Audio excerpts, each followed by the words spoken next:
chini ya miguu yako. Tunakuhitaji ukatuzungumzie. Tunakuhitaji unene pamoja na mioyo yetu. Tunakuhitaji ukaweze kunena pamoja na kila mmoja ambaye Bwana amefika katika nyumba yako siku ya leo. Tunasema ni wewe tu, ni wewe tu, ni wewe tu katika kila jambo. Ni wewe tu Bwana unastahili kupewa sifa. Ni wewe uliye Mwokozi, ni wewe uliye tegemeo letu. Ni wewe ambaye ni Mungu mponyaji. Ni wewe Bwana ambaye ni Mungu mkombozi wa Israeli. Ni wewe katika siku ya leo tuko mbele zako. Tunakutukuza na kukuabudu, tunakutukuza na kukuenzi. Tunakutukuza tukisema kwamba wewe ndiye Baba yetu, nasi tukiwa watoto wako. Bariki kila mmoja ambaye amekuja mahali hapa. Bwana, kila mmoja na mzigo wake, kila mmoja na mawazo yake. Kila mmoja tumekuja jinsi tulivyo katika nyumba yako. Katika siku ya leo tunahitaji ukatutumikie Bwana, ukatuzungumzie Bwana, ukanene pamoja na mioyo yetu. Pasua na kurarua mioyo yetu ya Juma, uweke roho ya nyama ambayo inaweza kutii sauti yako. Katika jina la Yesu Kristo mwana wa Mungu aliye hai, naomba kwamba ukanene pamoja na wote wale ambao umefika na wale watakao kuja nyumaye, ukaweze kutuzungumzia. Wewe ni Mungu usungumuzaye. Wewe ni Mungu unayetuonya. Wewe ni Mungu unayeturekebisha. Wewe ni Mungu unayetufundisha. Wewe ni Mungu ambaye unayetuelekeza. Katika jina la Yesu wa Nazareti, leo hii Bwana tumenyenyekea ukatuzungumzie. Tumenyenyekea ukaweze kutenda mapenzi yako katika maisha yetu katika jina la Yesu. Tunahitaji neema, tunahitaji kibali chako. Tunahitaji Bwana ukaweze, uwepo wako ukaweze kusikika ndani ya nyumba katika jina la Yesu Kristo mwana wa Mungu aliye hai. Wanaokuja wakiwa na mizigo mizito, Baba ukawapumzishe. Wanaokuja kama wamechanganyikiwa, ukawapa utulivu na amani na mwelekeo. Wanaokuja katika mahali hapa ambapo Bwana wako na mapepo mbalimbali, ukaweze kuwakomboa na kuwanazua kutoka roho ya mapepo ya kila njia katika jina la Yesu Kristo mwana wa Mungu aliye hai. Nyumba hii na madhabahu haya ukaweze kusungumuza, ukaweze kutenda ishara na miujiza katika jina la Yesu Kristo. Bariki mtu katika siku ya leo.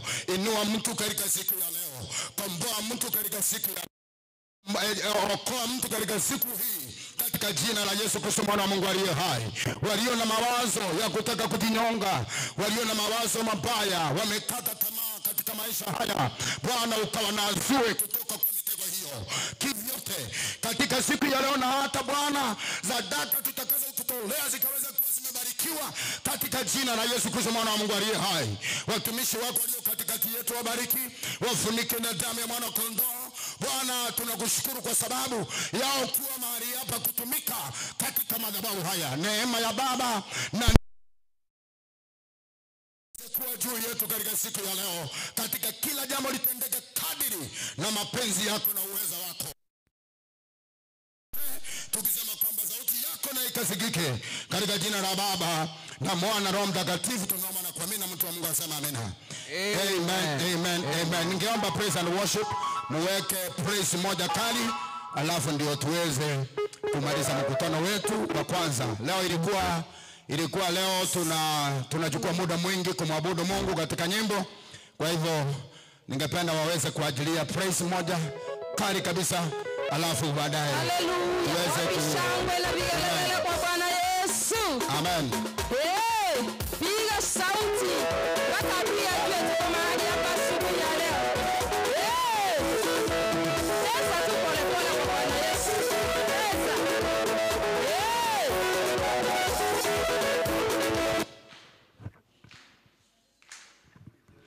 Tuendelee, piga makofi kwa Bwana Yesu.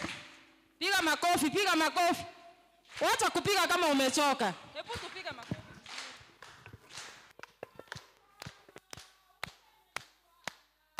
Inua mikono useme ni Bwana.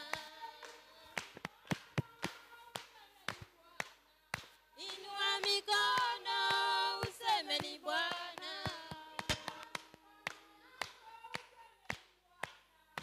Inua mikono useme ni Bwana.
kwa wema wake. Tuakerezo chingo vya sobu ya bua ya sereda wa Yesu. Amen, amen, amen. Tukiwa katika hiyo hali, ni vizuri tutoe sadaka zetu kufanya ibada ya kwanza kukamilika, alafu Bwana atatutenda mema. Baba, nakushukuru kwa sababu ya nafasi umetupatia kufurahia mbele zako, kukuabudu na hata kukuinua. Bariki kila umoja ambaye amehusika katika ibada hii. Bwana, sifa na utukufu zikurudie. Asante kwa sababu ya sadaka ambazo zinatolewa, zikaweze kuwa za baraka, zikakubariki katika madhabahu haya. Na Bwana, sifanye kazi yako kuendelea. Jina la Baba litukuzwe milele yote. Tunapoingia katika ibada main service, tunaomba kwamba neema yako itutoshe. Ututende mema, utusungumzie Bwana kupitia neno lako, mioyo yetu ikaweze kuwa na furaha Bwana hata katika kukutumikia. Ondoa vikwazo vya kila njia, uachilie neema na kibali katika ibada hii, katika jina la Baba na Mwana Roho Mtakatifu tumeomba na kuamini. Amen. So kama hujatoa sadaka, unaweza toa sadaka yako hapa, na bado praise and worship ni nyinyi mnachukua nafasi, alafu baadaye mambo mengine yatafuata kwa jina la Yesu. Yes. Bwana, nimerudi tena. Yesu, nakushukuru. Wengine sijui, ila mimi Bwana ninajua umenitendea. Nasema Bwana, nimerudi tena. Yesu, nakushukuru. Wengine sijui, ila mimi Bwana ninajua umenitendea. Bwana,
heshima kwako.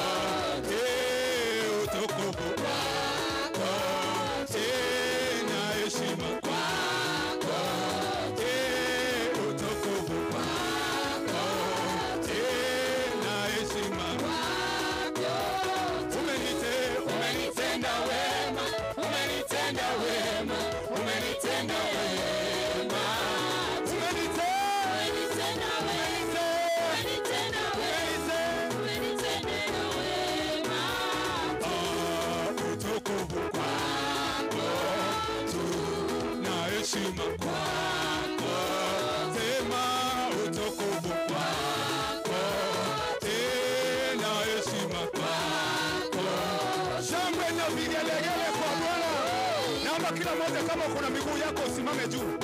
Naomba kama kuna miguu, kama una miguu keti. Saizi ni asubuhi, kila mtu umekuja kwa ajili ya kusifu Mungu. Naomba tu ufanye tu miguu namna hii. Kila mmoja ufanye tu miguu namna hii. Miguu tu, miguu tu. Abantu bani barimo ikaranzari bose bamote ni gore kubata maguru. Anje tongo ati maguru wali ikaranzari. Kora higa tu. Mungu amekujalia kuna miguu uko salama.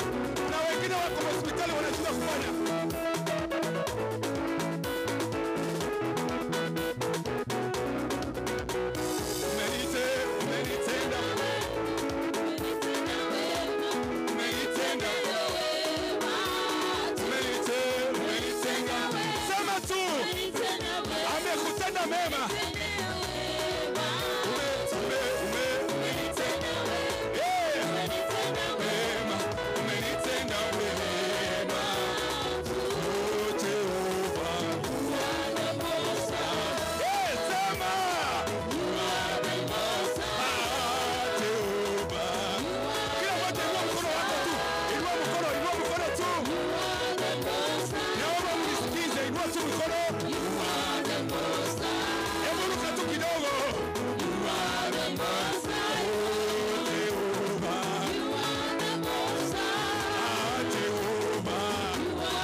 moja mwambie Mungu ni asante. Thank you, Kwa maisha haya ni wewe.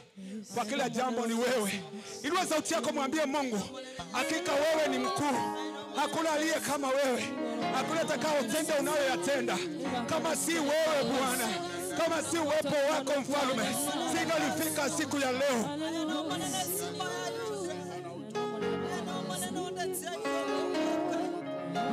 Mimi sina mwingine ila tu wewe Bwana. Sio wewe, ningekuwa wapi mimi? Umejawa na rehema na neema tele. Umejawa na rehema na neema tele.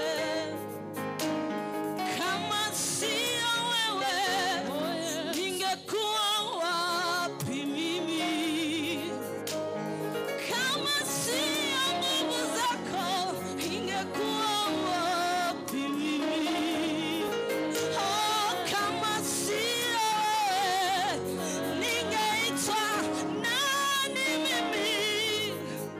Umejawa na rehema na neema tele.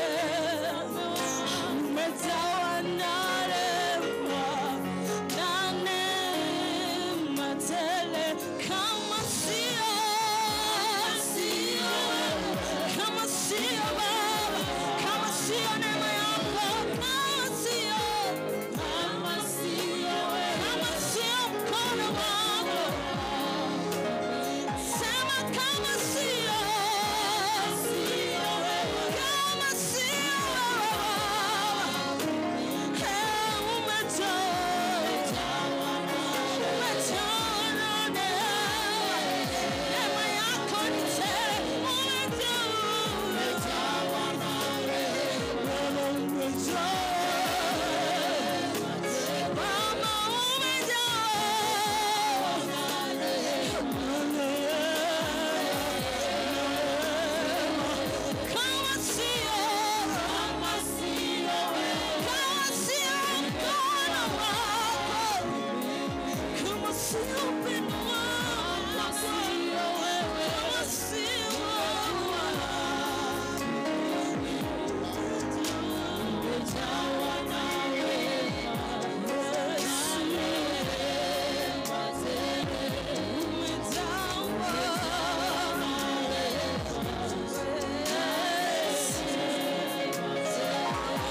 Wewe ni mfalme mwema.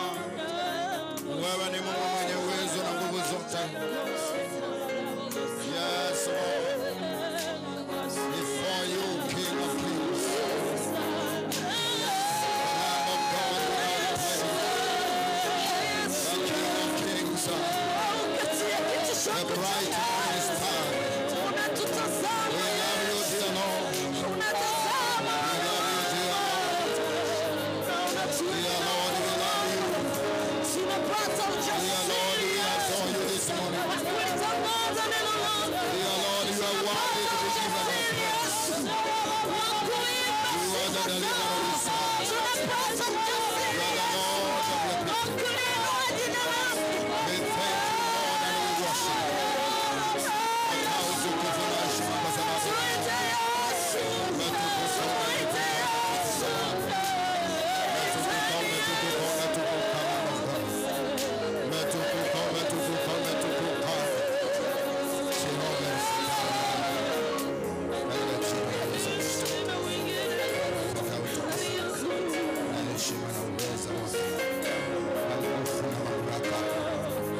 utabaki kuwa Mungu, utabaki kuitwa Yawe.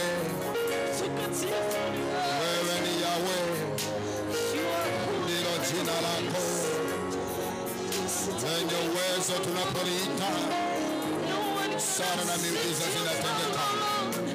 Tunapoliita jina hili tunapata furaha. Tunapoliita jina hili la Bwana Yesu, waliogonjwa wanapata uponyaji.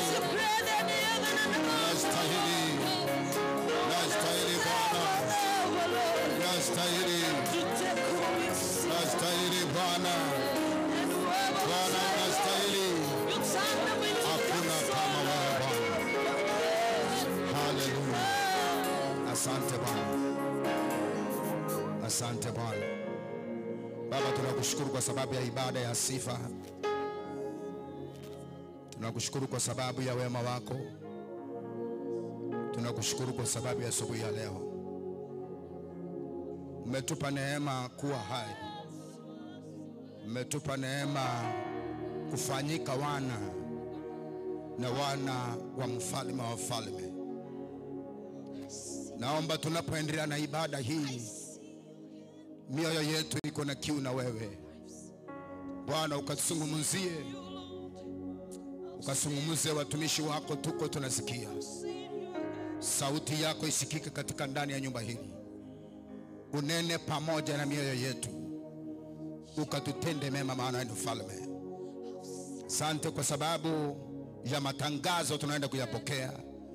Tuomba yakaweze kuwa ya maana katika maisha yetu na yakatupe mwelekeo vile tunastahili kufanya vitu katika kanisa letu. Katika jina la Baba na Mwana na Roho Mtakatifu tumeomba na kuamini. Amen. Amen. Amen. Amen. Karibu sana Deacon. Asante sana Bishop kwa nafasi.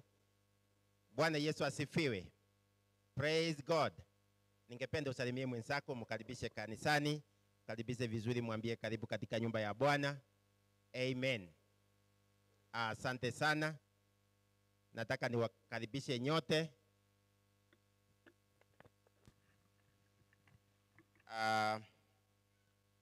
Karibu katika nyumba ya Bwana. This is where we belong. Kwa hivyo wote ambao wamefika katika nyumba ya Bwana, karibu sana. Feel in the feet of the Lord. Kwa niaba ya sekretari wetu ambaye yuko kwa siku ya leo, ningependa nilete matangazo. Jana tumekuwa na mkutano KCPH, mkutano wa wachane wote, all widows. Jana walikuwa KCPH Church kwa mkutano wao wa wilaya. Nimeambiwa ulikuwa mkutano mzuri, na wale ambao hawakuenda you missed a lot. Kwa hivyo widows, kiongozi atapata muda kidogo tuelezee vile walienda, na baadaye watatupatia wimbo. Zion Fellowship ndio watakuwa on duty kuanzia kesho. Zion Fellowship will be on duty as from tomorrow. Kwa hivyo nimeambiwa all Zion Fellowship members baada ya ibada wabaki nyuma waone viongozi wao. Zion Fellowship baada ya ibada watabaki nyuma kidogo waone viongozi wao. Choir practice inaendelea. Choir practice is on Monday, Tuesday, Thursday and on Friday 1 hour kuanzia saa 10 mpaka saa 11. Kwa hivyo all choir members, let us keep time. Tutakuwa na mkutano wa mama, Mother's Week, Mother's Meeting, ambayo itafanyika tarehe 31 mwezi huu, on Saturday, next Saturday. Wamama wote watakuwa hapa kanisani kwa mkutano wao kuanzia saa 3 asubuhi. Nimeambiwa kwamba wote wafike. Ikiwa wewe ni mama, kuanzia saa 3 tutakuwa hapa. Programu imechorwa vizuri, tutapata neno la Bwana. Baadaye tutaenda katika zile vikundi zetu, na kila mtu atafaidika. Kwa hivyo all mothers, you are invited to your meeting on 3rd fast, Jumamosi ijayo kuanzia saa 3 asubuhi. Mwezi wa 6 kuanzia tarehe 16 mpaka tarehe 21 tutakuwa na National Mothers Week. National Mothers Week ambayo imepangwa kutoka our national office. Tutafanyia hapa kanisani. All mothers watakutana hapa kanisani for that week. na on Saturday itakuwa 21st tutamalizia mkutano wetu at Masagara PH Church. Kwa hapa karibu na IT, wilaya yetu yote tutakutana huko. Wamama wote nimesema tutaanza mkutano wetu hapa kanisani tarehe 16, tarehe 17, tarehe 18, tarehe 19 and on 20th tutakuwa hapa. But on 21st climax ya wilaya yote tutakutana Masagara PH Church. Tutakuwa na competition ya nyimbo. Nimeambiwa wimbo itakuwa juu ya Dorcas. Bwana Yesu asifiwe. Kwa hiyo wamama tuanze kujipanga mapema. Wimbo juu ya Dorcas, tutaambiwa lengo la mkutano huo, will be given the theme, na Mungu atatubariki wote pamoja. Our sister Marion alipoteza mamake mpendwa vile tuliambiwa last week. Burial itakuwa on 31st.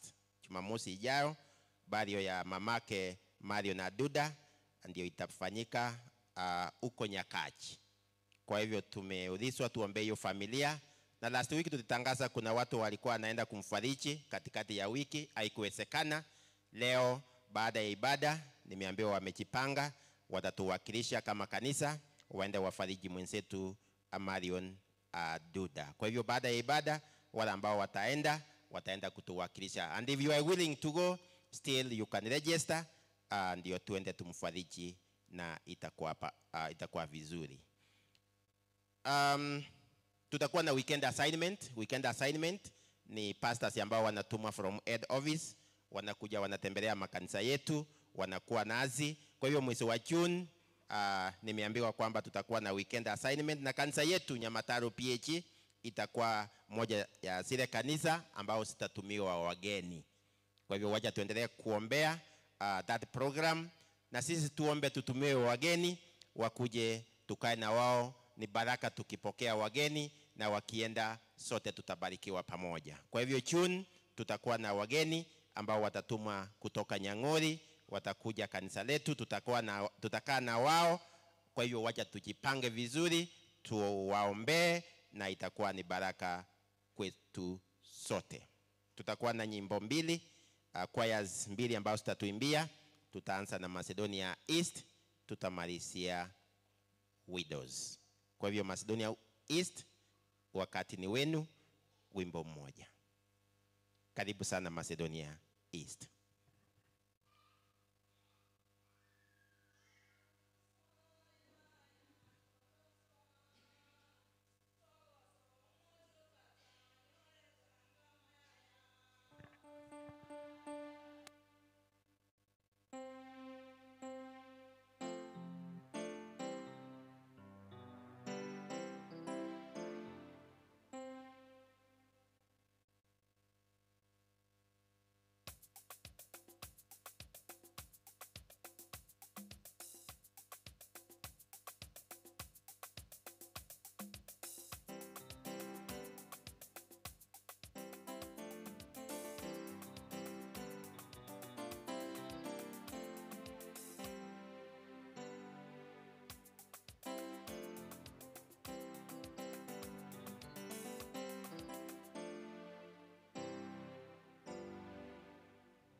Makofi mazuri kwenye Macedonia East kwa uongozi mzuri. Widows wanapokuja nataka nimlete kiongozi wao Veronica. Veronica kuje, alikuwa na matanga, Mungu amemsaidia, wamemaliza vizuri, walituomba usaidizi. Yeye ndio kwa sasa tuambie vile widows wanaenda. Karibu sana. Karibu.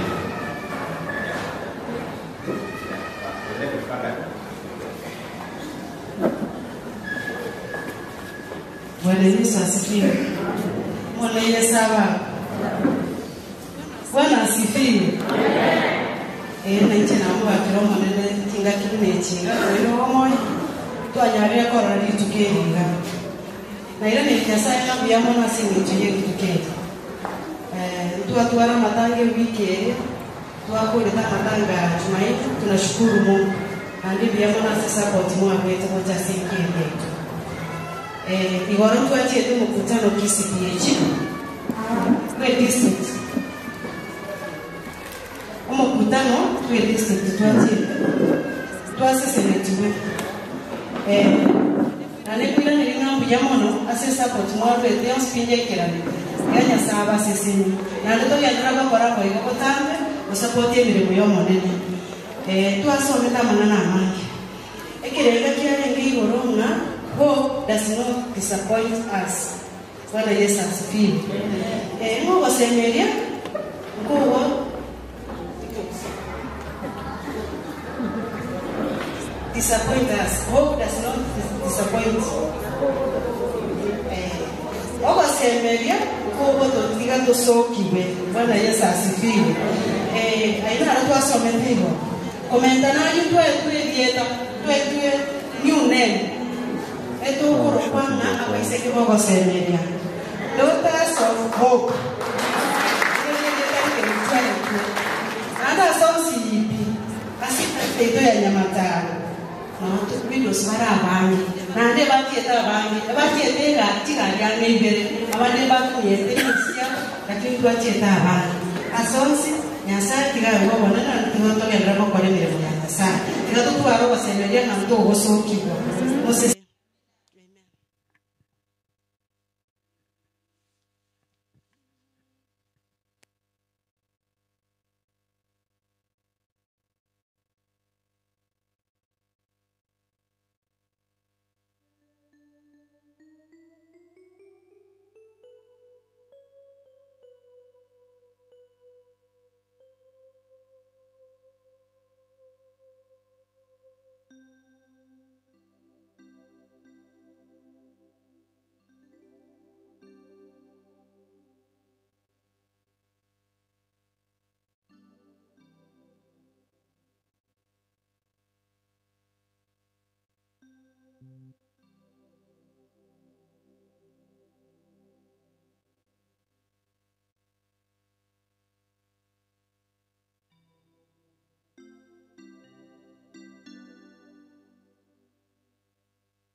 hiyo disease of Kenya watakuja wachache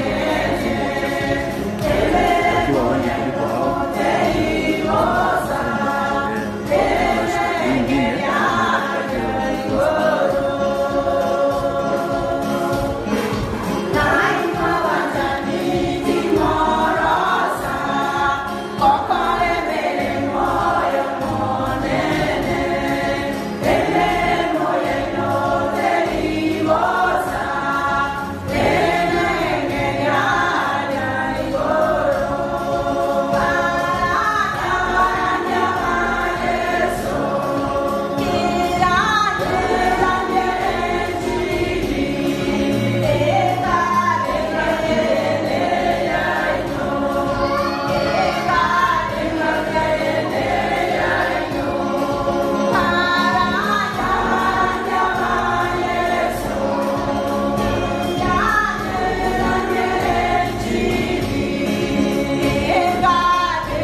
mazuri.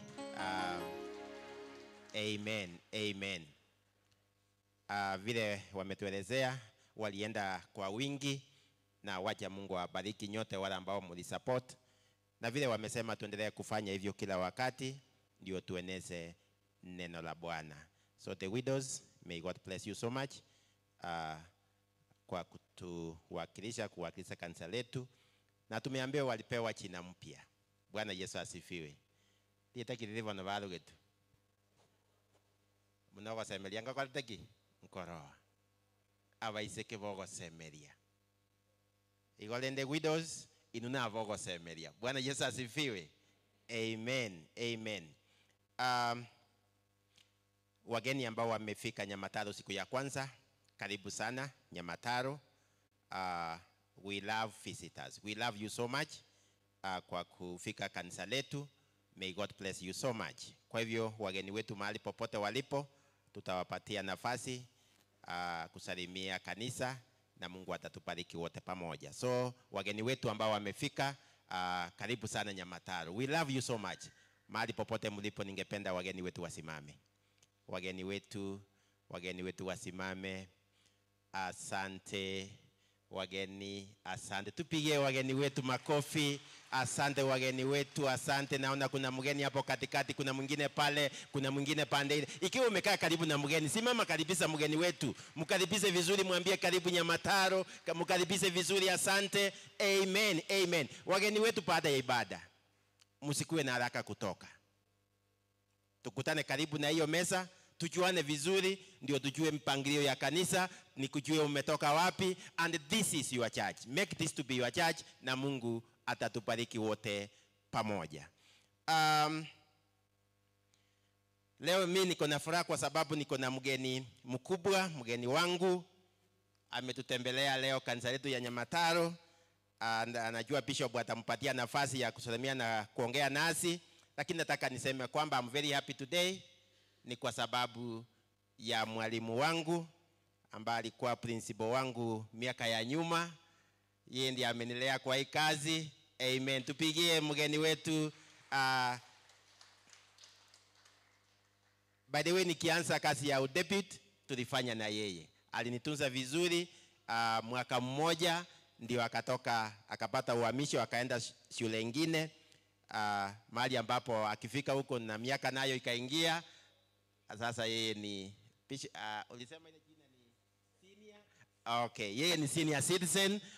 Karibu sana ndugu yangu James ambaye alikuwa principal wangu 2013.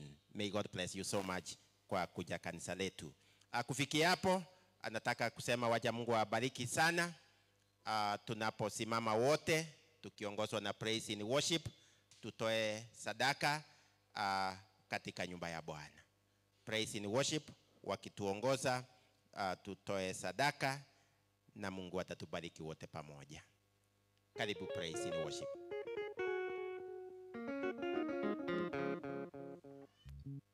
Tunakuinua Bwana, wewe wa ajabu. Tunakuinua Bwana, unastahili. Tunakuinua wewe wa ajabu. Tunakuinua Bwana, unastahili. Sema tunakuinua Bwana, wewe wa ajabu. Tunakuinua Bwana, unastahili. Tunakuinua Bwana, wewe wa ajabu. Tunakuinua Bwana, unastahili. Sisi tunakuinua Bwana, wewe wa ajabu. Tunakuinua Bwana, unastahili. Sisi tunakuinua Bwana, wewe wa ajabu. Tunakuinua Bwana, unastahili. Umestahili Yesu, umestahili Yesu, umestahili Yesu, umestahili Yesu, umestahili Yesu, umestahili Yesu, umestahili Yesu, umestahili Yesu, umestahili Baba, umestahili Yesu, umestahili Yesu, umestahili Yesu. Tunapiga kelele hatuachi, tunapaza sauti zetu kama tarumbeta. Tunapiga kelele hatuachi, tunapaza sauti zetu kama tarumbeta. Tunapiga kelele hatuachi, tunapaza sauti zetu kama tarumbeta. Umestahili Yesu, umestahili Yesu, umestahili Yesu, umestahili Yesu, umestahili Yesu, umestahili Yesu, umestahili Yesu, umestahili Yesu, umestahili Yesu, umestahili Baba, umestahili Yesu. Tunapiga kelele hatuachi, tunapaza sauti zetu kama tarumbeta. Tutapiga kelele hatuachi, tunapaza sauti zetu kama tarumbeta. Tunapiga kelele hatuachi, tunapaza sauti zetu kama tarumbeta. Umestahili Yesu, umestahili Baba, umestahili Yesu, umestahili Yesu, umestahili Yesu, umestahili Baba, umestahili Yesu, umestahili Yesu, umestahili Yesu, umestahili Baba, umestahili Yawe, umestahili leo, umestahili Baba, umestahili leo, umestahili umestahili Yesu, umestahili Yesu, umestahili Baba, umestahili Yesu, umestahili Yesu, umestahili Yesu, umestahili Baba, umestahili Yesu. Tunapiga kelele hatuachi, tunapaza sauti zetu kama tarumbeta. Tunapiga kelele hatuachi, tunapaza tunapaza sauti zetu kama tarumbeta.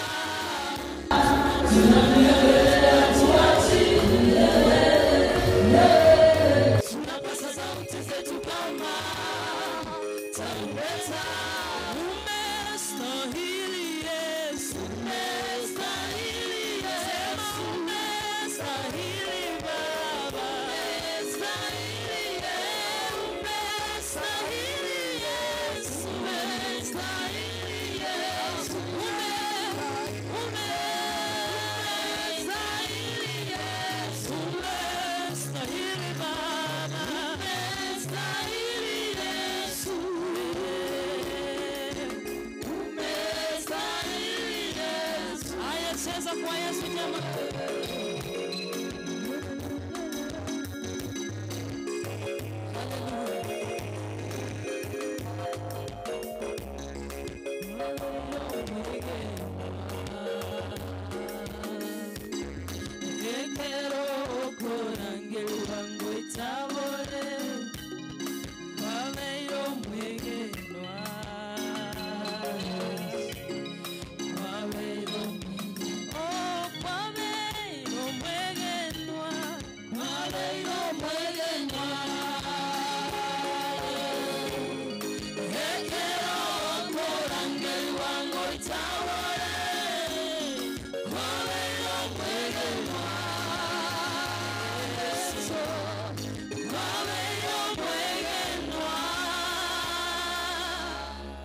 Amen. Baba, tunakushukuru kwa sababu ya wema wako. Tunakushukuru kwa sababu ya furaha ya wokovu. Tunakushukuru kwa sababu ya neema ya ajabu umetupatia kukutumikia katika madhabahu. Tumetoa sadaka zetu pamoja na zaka. Tunakushukuru kwa sababu ya wale ambao wametoa sadaka ya shukrani. Wale ambao Bwana wameweza kukushukuru kwa sababu ya matendo makubwa umewatendea. Kupitia matoleo haya ukabariki kila mmoja, uinue kila mmoja kwa kuwa wewe ni Mungu. Na Bwana uishie milele, ukaweze kusababisha kuongezeka katika masamba yetu, katika biashara zetu, na hata katika mifuko yetu ukaweze kuwa na baraka, na chochote tunachoguza kikapate kubarikiwa. Nakemea mharibifu ambaye anayeharibu kazi ya mikono yetu, anayechukua hera zetu katika magonjwa, katika jina la Yesu Kristo wa Nazareti. Sadaka hizi na dhabihu zimewekwa katika madhabahu haya, sikanene baraka katika jina la Yesu. Uinuliwe na utukuzwe milele yote, maana ni mwema. Tunapopanda asubuhi, mchana na hata jioni, kwa ajili ya utukufu wa jina lako. Asante kwa yote na vyote. Tubariki tunapoendelea na ibada yetu, neema yako ikatutoshe, katika jina la Baba na Mwana na Roho Mtakatifu tumeomba na kuamini. Amen. Amen, amen. Haleluya, Bwana asifiwe. Wangapi wanaamini Mungu amekuwa mwaminifu asubuhi ya leo? Simama usalimie jirani yako, mwambie Mungu wetu ni mwaminifu asubuhi ya leo.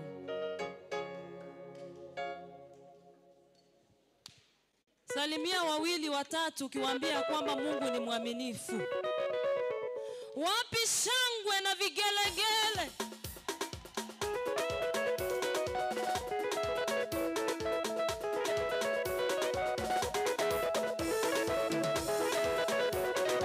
Wapi mikono kwa Yesu jamani? Nataka nione mikono juu kwa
Amen. Tupige Bwana Yesu makofi kwa wema wake katika jina la Yesu.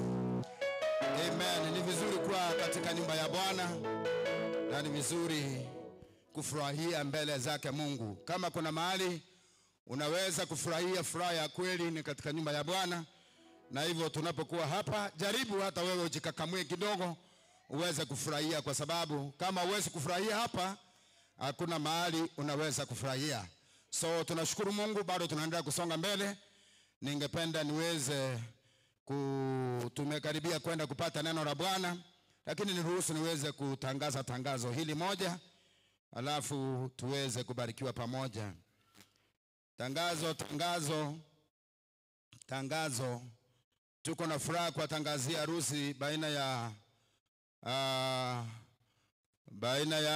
bwana harusi Duncan Momanyi Mosiria, mtoto wa Haroni Mosiria Momanyi pamoja na mama Karen Kemunto Mosiria, mjukuu wa Joseph Momanyi Okali na mama Raeli Barongo Momanyi. Kanisa lake ni Liokali PAG, kata Basi Mazige, kata ndogo Masisi, wilaya ya Utawala Nyamaje na wilaya ya kanisa Nyamaje PAG District, County Kisii. Bibi harusi ni Hereni Nyamukami Omwenga, mtoto wa Jeremiah Omwenga Omeji na mama Rose Kerubo Omwenga, mjukuu wa Joseph Omeji pamoja na mama Salome Muraa. Kanisa lake ni Gitare PAG, wilaya ya kanisa ni Kisii District na wilaya ya Utawala Kisii na kata Nyatieko na kata ndogo mwa Manua. Harusi itatangazwa kama ifuatavyo. Mara ya kwanza tarehe 11 mwezi wa 5 mwaka wa 2025.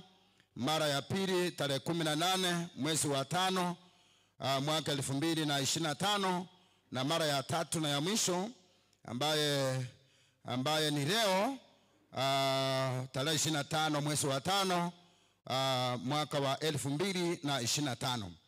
Harusi itatangazwa itaunganishwa mnamo tarehe 30 mwezi wa 5 2025 katika kanisa la Gitare PAG Town Church saa 8 kamili na Reverend Jacob Onjangwa, District Overseer Nyamaje. Harusi imeandikwa na kukubaliwa naye Reverend Lilian Ogega CD Director Kisii District. Aliye na neno aseme, la sivyo anyamaze milele. Harusi na iheshimiwa na watu wote. Waebrania 13 usome haya yake ndogo ya 4. Na kwa sababu siku ya leo ni siku ya mwisho kutangaza harusi hii, inawezekana uko na jambo la kupinga harusi hii ama isiweze kuunganishwa, unaweza kuonyesha kwa mkono. Mwenye kupinga hako hapa? Ni kama hakuna wa kupinga, wanasema harusi iendelee. Bwana asifiwe. Kwa hivyo hiyo harusi nimeitangaza na itaunganishwa mnamo tarehe 30. 30 itakuwa Friday ama? Itaunganishwa tarehe 30 na Mungu abariki hiyo harusi kwa jina la Yesu. Mpake nyuma baada ya ibada, mpake nyuma kidogo baada ya ibada kwa muda mfupi mno, ili tuwajilie muende. Mlienda mkatuwakilisha vizuri, na tunaomba neema ya Bwana iwatoshe mnapomtumikia Mungu katika jina la Yesu Kristo. Kwa sababu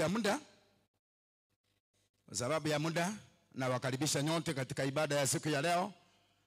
Wageni, wenyeji, wakubwa na wadogo,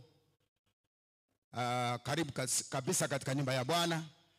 Na kwa sababu hiyo ninataka nimlete mtumishi wa Mungu Reverend Julius aombee mnenaji wa siku ya leo katika jina la Yesu Kristo. Karibu sana baba. Bwana asifiwe. Nisalimie. Bwana asifiwe. Karibuni katika nyumba ya Bwana, na nataka tusimame juu. Kuna wimbo ningependa niimbe leo, lakini tutaimba chorus peke yake, niombee mtumishi wa Bwana. Yesu, Yesu, usinipite unaposuru wengine, usinipite. Yesu, Yesu, usisikie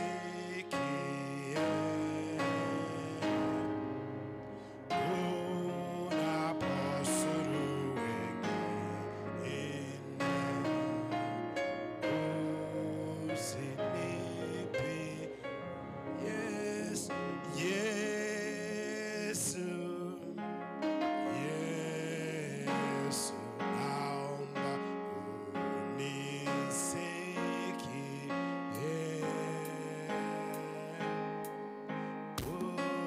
unaposuru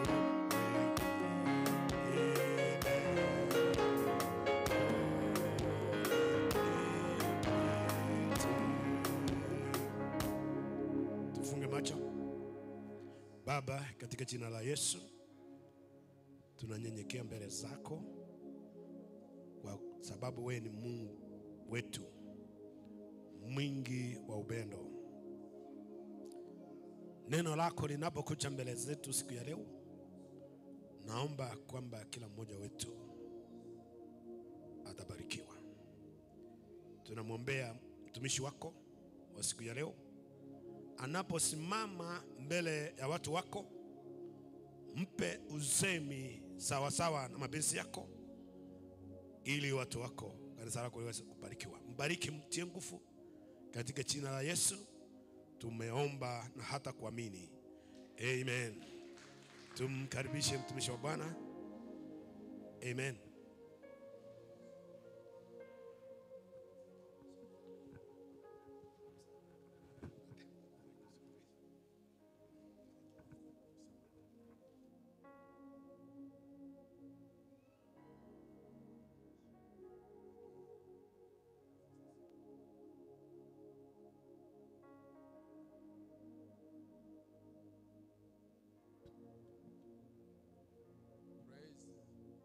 Praise the name of the Lord.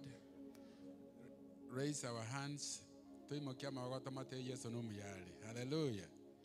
Hallelujah. Hallelujah. My name is James Mwagi from Kisi Pentecostal Church. I bring greetings from my wife, and Bishop Bundubi also said that Nyamatara he started the church here, and he has sent special greetings to the pastor and the entire leadership team here. May God bless you so much. Amen. Hallelujah. I was here a number of years ago when Pastor Richard was here, and I can see the great progress that is going on here. And we want to thank God for the landmarks. We were here last week. On Thursday, tulikuwa na a team from Bible Society of Kenya, and tulikuwa na shughulika na program ambayo inaitwa Faith Comes by Hearing. A number of us were given gadgets, audio Bibles, for you to be able to carry out that program in terms of reaching out those who may listen in your communities. May God bless you so much. Amen. Amen. I want to thank you, sir, for the invitation, and Pastor Julius. And I count it a privilege.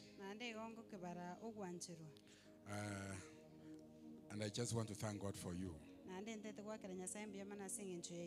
Our God is faithful. He is always available to speak to us. He is always present in the midst of them that seek him.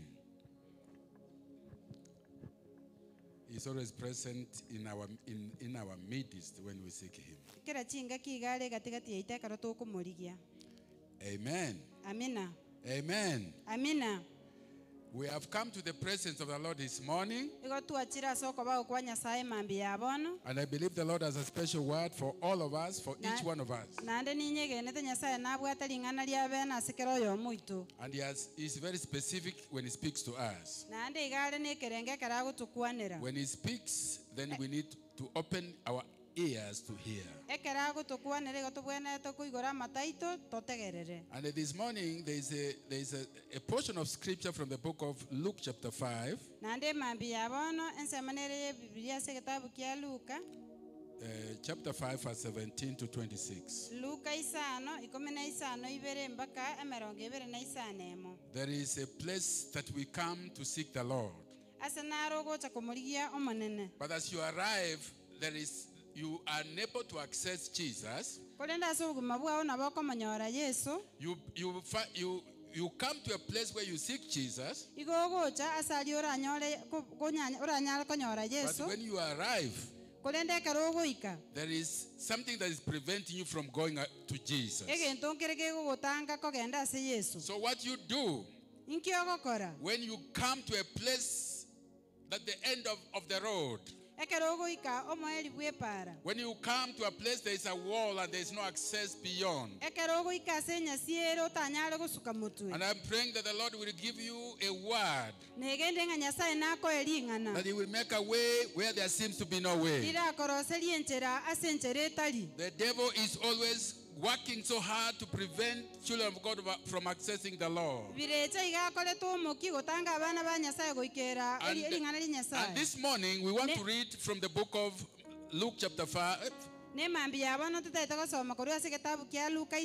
they find a scenario, a situation where there are men who came with a sick person to Jesus. And they wanted to access Jesus. But there was a crowd, they couldn't go to Jesus. So we want to find out what they did, so that when we come to a place like that, we can be able to access Jesus by the power that comes unto us. Hallelujah. Amen. Hallelujah. Amen. One day Jesus was teaching, and the Pharisees and the teachers of the law were sitting there. They had come from every village of Galilee and from Judea and Jerusalem, and the power of the Lord was with Jesus to heal the sick. Ekero alenge kworokereria abafarisai n'aborokia b'amachiko barenga aroro baikaransete abo baruete asekera omochie ogaliri na boyahudi na korwa Yerusalemu na okobua kwa monene nigo kwarenge amonere anyare kugwenia. Some men came carrying a paralyzed man on a mat and tried to take him to the house to lay him before Jesus. When they could not find a way to do this because of the crowd, they went up on the roof and lowered him on his mat through the tiles into the middle of the crowd right in front of Jesus. Na ligerelia abantu mbabo goletie no bolere omonto olengeri igata bakaligia komoira nyomba ime komobeka asobosio bwaye ekiagara batanyorete libaga liokomoira ime ase eng'encho y'omoganda oria bw'abanto bakalina kerama igoro bakaimokia korwa bakamoikia korwa kerama n'obolere bwaye goika gatigati ase obosio bwa Yesu. When Jesus saw their faith, he said, "Friend, your sins are forgiven."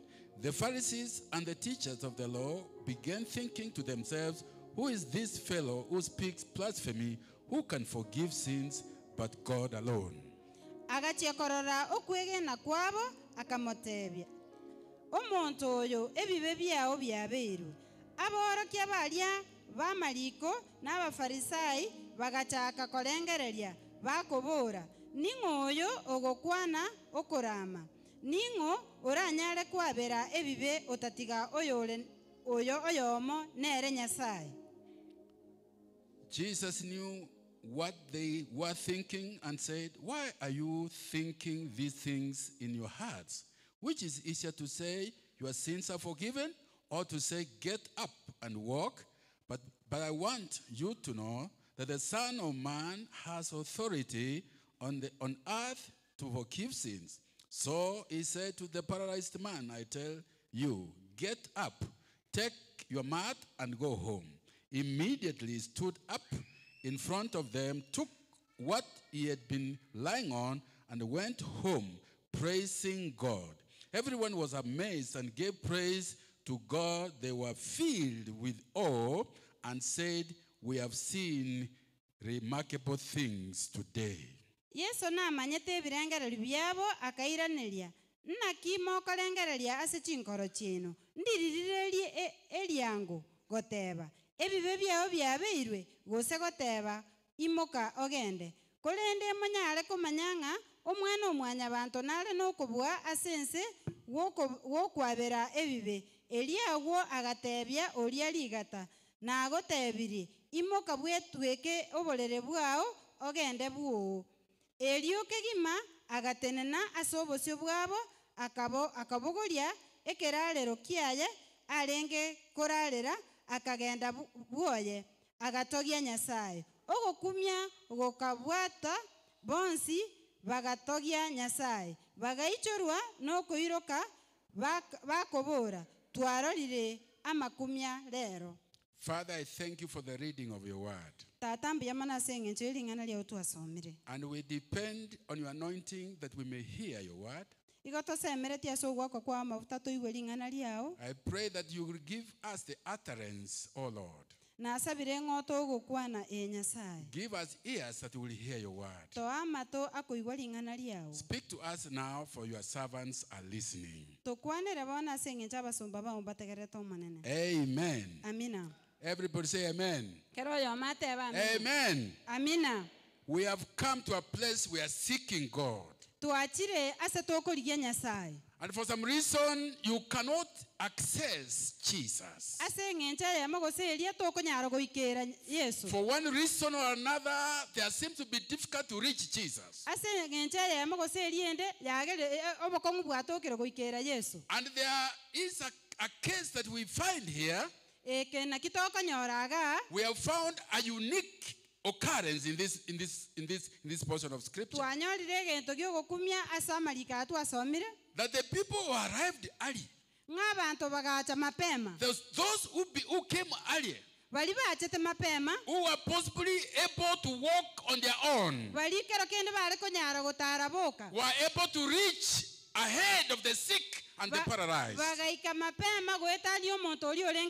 is always those who arrive early. There is always somebody who arrives early. They have a role to play. They should do what they are supposed to do to facilitate the ones who are coming, so that they can be able to access Jesus. In many churches, we have ushers at the gates. There are people who welcome men and women to the church. Those who are saved and those who are not saved. Therefore, those who are ready a role to play. The role of ushering. The role of hospitality. The role of making people comfortable. The role of smiling at somebody who's coming. So when the people arrive late, they can be assisted to find space in the sanctuary, where they are able to sit and access the message. But we have a group of people on that day. They had come and there were so many. Because Jesus is a miracle worker. He attracts men and women, little and big people. The little children, the sick, the rich will come to see Jesus. Hallelujah. Amina. Let me tell you, when the churches grow into in big congregations, they tend to ignore those that may be outside. Not because they want to do it, but because they get so consumed by the work inside and they forget them that are outside. They are more interested in serving themselves. They may not have a program for them that are outside. But I want to thank God. Even if people make a block, even if they limit you, God will make a way. Where there seems to be no way. He is God Almighty. He makes a way in the sea. He will remove every obstacle. Because he's God. Hallelujah. We are told that they are men who came. Men who are 4 men. They may have seen a man paralyzed for a long time. And they noticed. And they heard that Jesus was doing miracles nearby. They went to that home. They made a mat. And one man put on one side and the other one on the other side. And the other one from the back, 2 men from the back. They were struggling to reach Jesus. They went to find Jesus. The Bible says there was power to heal the sick. Oh yes, there is power in the presence of God to heal the sick. This morning you may be sick. And I want to assure you this morning there is the power of God to heal the sick, to heal every infirmity. Hallelujah. They have come to the door, but they cannot access Jesus. The miracle worker, the one who gives life, the one who heals, the one who can make the dead live. They cannot access him. This is the crowd.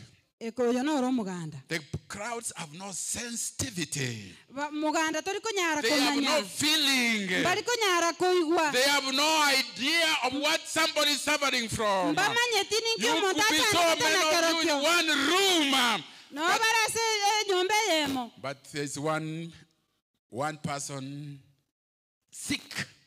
I just want to thank God for these 4 men. They did what they had to do to bring him to Jesus. They had faith in Jesus. They had heard about Jesus. They had to introduce this man to Jesus. Glory to God. But they come to the place where they can access Jesus, but they cannot get him because the crowd was too big. This is what happens every time. When people arrive early, they make up a fence, they ring fence the balls. You cannot access him. Even some systems, systemic arrangement, programs will prevent you from reaching the balls. You cannot try to go to the status you cannot reach. You know why? Because systems have been in place to block and to filter unnecessary people. But Jesus is not like a president. He is not sitting in the state house. He is on his throne of grace. He is on his throne of majesty. He breaks every system. He will break every barrier, every limitation. He will break it loose. Tradition will bow before Jesus. Tradition will bow before God. Amen. Yani ali ya utaratibu lazima glory to God. Sometimes you want to go to the bishop, but some systems are such that you cannot access him easily. Those are what we call the bureaucracies of systems. You cannot go out the way you want, the time you want. The protocols are difficult. You cannot reach the big man. But Jesus is not a big man. Jesus is the servant leader. He knows everything. He knows one who's in the house. He knows one who's on the way. He knows the one who has been prevented from reaching him. And I want to pray that the Holy Spirit will come upon you, that you may access Jesus. Hallelujah. Amina. These men could not see Jesus. They They have come all the way. And I want to see one of the men says, we are tired. What can we do? And I think one man was saying, we have come too far to go back with the same problem. We have come with a burden. The burdens are lifted at Calvary. We have come to the house of God with a burden. We cannot possibly go back with the same burden. We cannot go back with the same problem. I cannot go back with the same hatred I have against my brother. I want to download it upon Jesus. I must leave it at the feet of Jesus. I have come too far to go back with the same problem. I have suffered for many days. I have suffered for a long time. I cannot go back from this sanctuary with the same problem I had in the morning. I cannot go back with the same problem I was having last year. I cannot go back. I must access Jesus. I must access Jesus. I cannot have the same problem I was having with the other pastor. I cannot go same problem day in, day out. I must have a difference. Jesus. Jesus is present to deal with any problem that you have today. Glory to Jesus. Glory to Jesus. Oh, hallelujah. Amen. I just want to say, many churches that are successful, and I want to success in terms of quote unquote, which says that we are good to go. They don't have any program for the people outside. They have no business with the new people. They are not worried about anybody else. They are working on their own systems. And that's what I'm saying, they become a crowd. They have no feelings. They have no agenda for them that are outside. They become a club of members. They become a club on the four walls of the house. They are simply members. They are accessing because of membership fees. Because they give their tithes and offerings. There are these men who are called the disciples of Jesus. And they are little children who are trying to access Jesus. And they were saying, no, little children, don't come near here. n'abakati moja gocha It's only serious people who can access Jesus. n'abantu boka bali It's serious only bagoikera members who are mature who can see Jesus. n'ababwatani boka bali babeire abanene And nabo Jesus bagoikera don't do that. Yesu akabateba timokora igo Unless anybody lowers himself to a place like a little baby, he cannot access the kingdom of muntu onde God. bwensi oteke ibu n'omwana omaketa akonyara goikera oburuoti bwa The Nyasaye kingdom of God is accessed by them that have a spirit of reception, a spirit of giving out and compassion. oburuoti bwa Nyasaye bogoikerwa ase bali baikire bataete korugo chisiko nande goikera We abantu might be too busy doing programs in the church. na batorabe tore bisi gokora emeroberi And we y'ekanisa forget we have a mission outside. nande tuwe bang'antore n'emeremo sikaria Jesus told Peter and his brother that come and I'll make you fishers of men. Yesu agatei Petro na mumuromo abanga ninchumba kora abarubi It is about taking Jesus to the people. emeremo yao nokoira Yesu ase We abantu need to carry the message of salvation to the people out there. tobwenete koimoki ujumbe yogotoreka ase abantu bari sikaria Hallelujah. amina I want to thank God for these men. ndaite gwakera Nyasaye mbuyamana ase encho y'abasacha They have given us an example. baruru buno omo bwekano They are not going to be blocked by systems. mbali gochikotangu na meroberi They ende are not going yonsi to be blocked by systems and crowds. mbali gotangu na meroberi There are people who n'omuganda arrive in advance so that they can block them from access. abantu mbali bagocha mapema ligera bagotange toikera Yani babegete ebigokoro. wameweka That they mfano hivi you cannot reach the boss because they have arrived in advance. tokonyara goikera omonto oria manene ase eng'encho batang'anete I just want to talk to somebody this meeting. ndake togokwanera omonto ase May omokutano your oyo eyes come open up. tiga amaisa aigorwe That any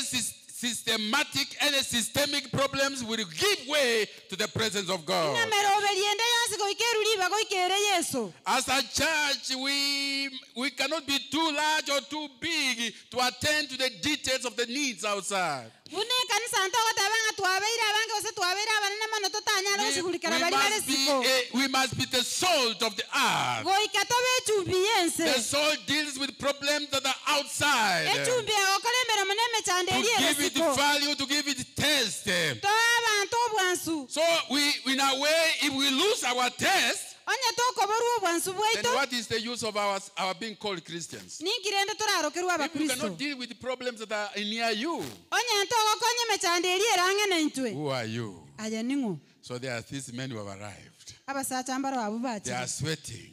baligamorete Maybe, in those places in the Middle East, there is a lot of sun. asali abwata They omochango supposed it omonge was summertime. nabera nyareka nenge yarenge It was ngaki hot and they were sweating under the back. liberera liarenge nigo baligamorete What a miserable. Nobody wants to sympathize with you. ondete iyo taite kubarorera mabera Nobody wants to sympathize with you. ondete iyo taite Nobody kukorera wants even to mabera sympathize with your problem. ondete iyo taite Nobody korora wants to kukoranga sympathize nobwate with emechando your boy, your son who has gone away. And ondete iyo okumereti omwana w'omwisi nobody's togosoma worried about your morochire husband who's harassing you. ondete iyo okumereti omugaka Nobody's w'omutandete bothered. ondete iyo okumetie But these men kolenda abasacha aba have brought bamoretire a paralytic. baretire To ligata Jesus. ase Yesu I would have expected them to say, oh, there's two sick man. Give him well, give him well. igo ya nakagerete ng'okango batete ng'omorwaire naramo eribaga They did not.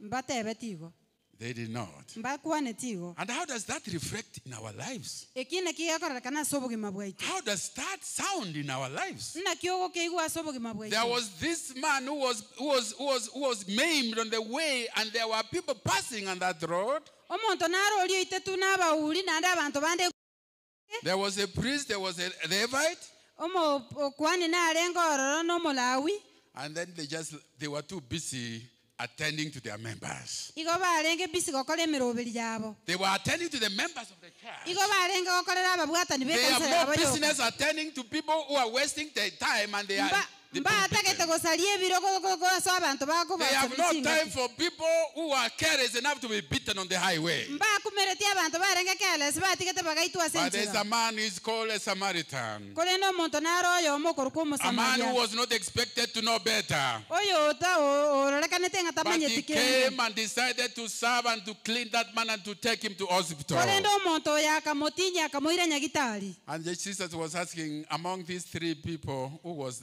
na your, Yesu akabolinga asa abantu aba batatu who was your neighbor? ngo neighbor yao. Who is your neighbor? Who's your neighbor? Hallelujah. Amen. Muhammad honoro yoyo. I just want to talk to our friends in this meeting today. Ntagete kokwanira abasani We have baita come somukutano here lero. because we have received Jesus Igo tuachire gaiga senjo twanyolire Yesu. as Lord and Savior. Buno motolia bw'obugima Then we bwitu. need to invite others to Jesus. Goika twaligania abandi. There is a man called Philip. Omuntu narokoro kwa Philip. Philip told to Nathaniel, Philip agatebe Nathaniel. come on and see, I have met the Messiah. Na nyolire Masia. I met the Messiah. Come and see him. Na nyolire Mesia nchomorore. Oh my God. And then Nathaniel said, can anything good come from Nazareth? Nathaniel agateba ngegente kijankeru Nazareth. I can assure you there's something good coming from this church. Egento kijankero gekorwa There's a sekanse good na thing coming from kweneke. some of you in this church. Egento kijankoru kera saba As ukatie. long as you submit to Jesus. Goicha bweke yese Yesu. As long as you submit yourself to Jesus. Lioka bweke iri ase Yesu. A needy person Omuntu ole nokogania. can easily go away and attended in a congregation like this. Na bara asoka aso ese kanisa mune. How sad is that? Na kiera abe bobe. How sad is that? Na kiere bobe. Because sometimes you have never seen him or heard Kero about him. kende mwanya komorora. But I thank God for the way you receive visitors here. Na go kirenchere limo kopokea abageniga. And therefore you need to attend to them. Goika moba udumie. Even as you meet them, speak to them so that you can have hospitality that connects with them. Ekero moko banyora bakwanera senchere lyoko babwata You nyine. cannot be too busy, too preoccupied on your program. Dako babisi nemerobeli yaino. You be too busy doing too little. More busy go moteri go karamanga. I want to tell you the biggest message, the biggest assignment for us is to reach those with the needs. Ntete go taingemere mo yaite menene no go ikera bali bali no When mochando. Jesus comes in a meeting like this and indeed is here, Ekero Yesu go chaso mosangerero kano bina yoyo na inde ne kaena no are. he looks at the crowds. Iga korigere lyo muganda. He looks at the crowds. Iga korigere lyo In muganda. the book of Matthew chapter 9 verse 35-36, Ekitabu kya Matayo kyanda merongo etatu na the isane. Bible says When when Jesus saw the crowds, Ekero Yesu arocho he muganda. was moved with compassion Sukiwa n'obwanchani. because Asengencho they were harassed and helpless. esengencho iko kanya bachandiru nande balenge nabakonyi. In other words, when people are on the roads, they look helpless. Ekera abantu baraso mugande bakoreka na They batali are harassed by nabakonyi. number of problems, sickness, disease, Iko bachandire nemechande menga maruwaire. unemployment, poverty. Batabwati mere mobotaka. So when Jesus comes into Ekero that, Yesu agocha. he has eyes of compassion. Igabwata maiso ya He mabera. has eyes of compassion. Igabwata maiso ya Jesus mabera. is in this meeting today. Yesu no araso mukutano The purpose lero. of his presence here Okoba okuwa is yerero. to have compassion on you. Nogo twara mabera asole. You know what he said? No maite kia tebete. Pray Saba. so that the Lord of the harvest Ligere omonene bweligesa. can bring workers. Arete abagesi. You know, workers are not ordinary people. Bagesi tali bantu ba kawaida. These are people who have been trained, equipped for every good purpose. Na bantu ba orakereligu nande babwato omanye Who asekerelingana. go to Sunday school. Aba bakwenda Sunday Who go to school. discipleship classes. Bakwenda Who learn on how to serve. Bamanye to bokoreli. And I want to believe these 4 men were such men who were servants. Nande negenire abasacha abana nigo balenga abakoreli. They had compassion. Igo balenge na They mabera. had the discernment. Igo balenge no They had bomanyi. the wisdom. Igo babwata They chiseni. could not give up Mbalenge on gokumoyo. the assignment they have started. Asemere meri kanya So bachakire. many people abandon mission midway. Abantu bande go bagotigemere mugati. It's like a pilot disengaging an airplane mid-air. Enga buno mogendi bwe ndege atiga gokora emirimo yaye kare It iguru. is a disaster. Ino mochando That's munene. why you need a proper trained pilot. Na kigeko garota keiro mogendi ndege And they need to oyegerigwe. be with a team that assists one another. Nande kabwata abantu abantu bali agokonya nama na pastor barobo cannot do it alone. igomo pastor tagokolere He bieka needs people. naganetie He needs abantu assistance. naganetie He abakonyi needs people who can move naganetie abantu bali with compassion. abantu babwata amaroro Hallelujah. amina They came bagacha and said, how can we do it? ingakitogekora There is an element of creativity.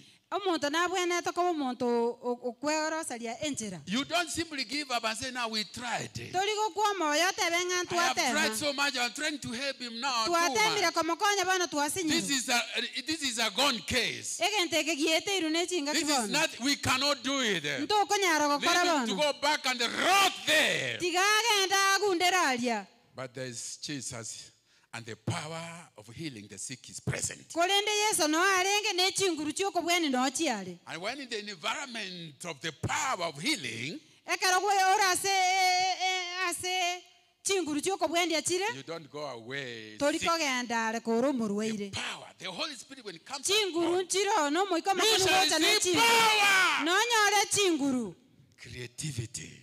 okoba omonto oro mubunifu Be able to think beyond the world. orengera rigwetani You will think beyond the wall. goiko orengera rigwetani chinyasi You will prepare a ladder.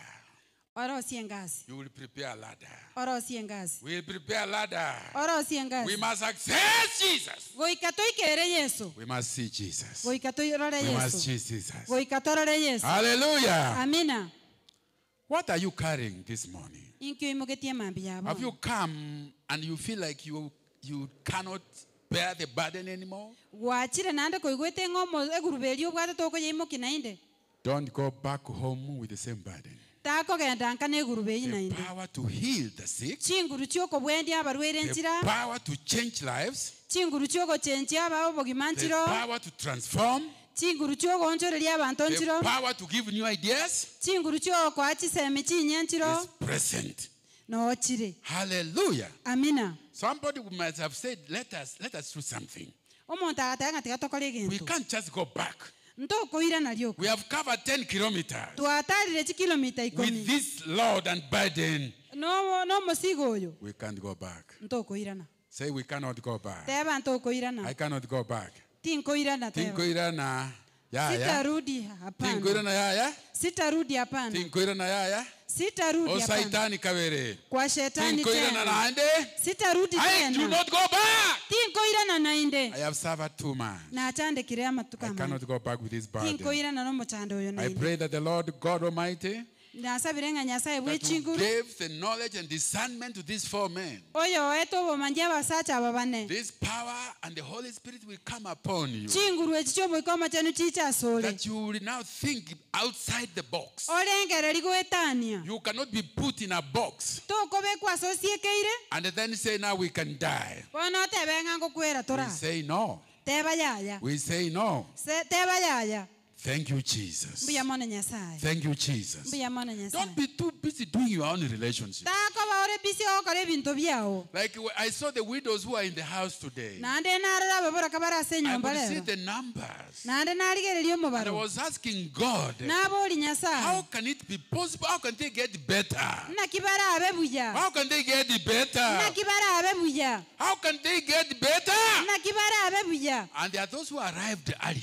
nande mbale bali bacha mapema Those who had arrived early as widows. bali bacha mapema buna Those ababoraka who had become widows fast. bali babeta ababoraka kare And there are new members coming in. nande mbaro abanye bagota What do you do inkiogokora to the new arrivals? bali babanye bagota What do you do inkiogokorera with the new arrivals? bali abanye bagota What you do in ninkiokobakorera order to prevent more widows into the class, digere gotanga ababoraka abange so that we will pray digere tosabe that God ng'a nyasaye will protect the husbands alenda so abagaka that they do not become addicts of alcoholism and digere mba abamanyi drugs babanyumerwa and crime, banyala konyorwa ase emechando so that they can be preserved, so digere banyala that they can have kolendwa long life. digere banyala komenya obogima obone obotambe I can assure you there are more widows than widowers. nidabene kairinga ababoroka nabange gwetania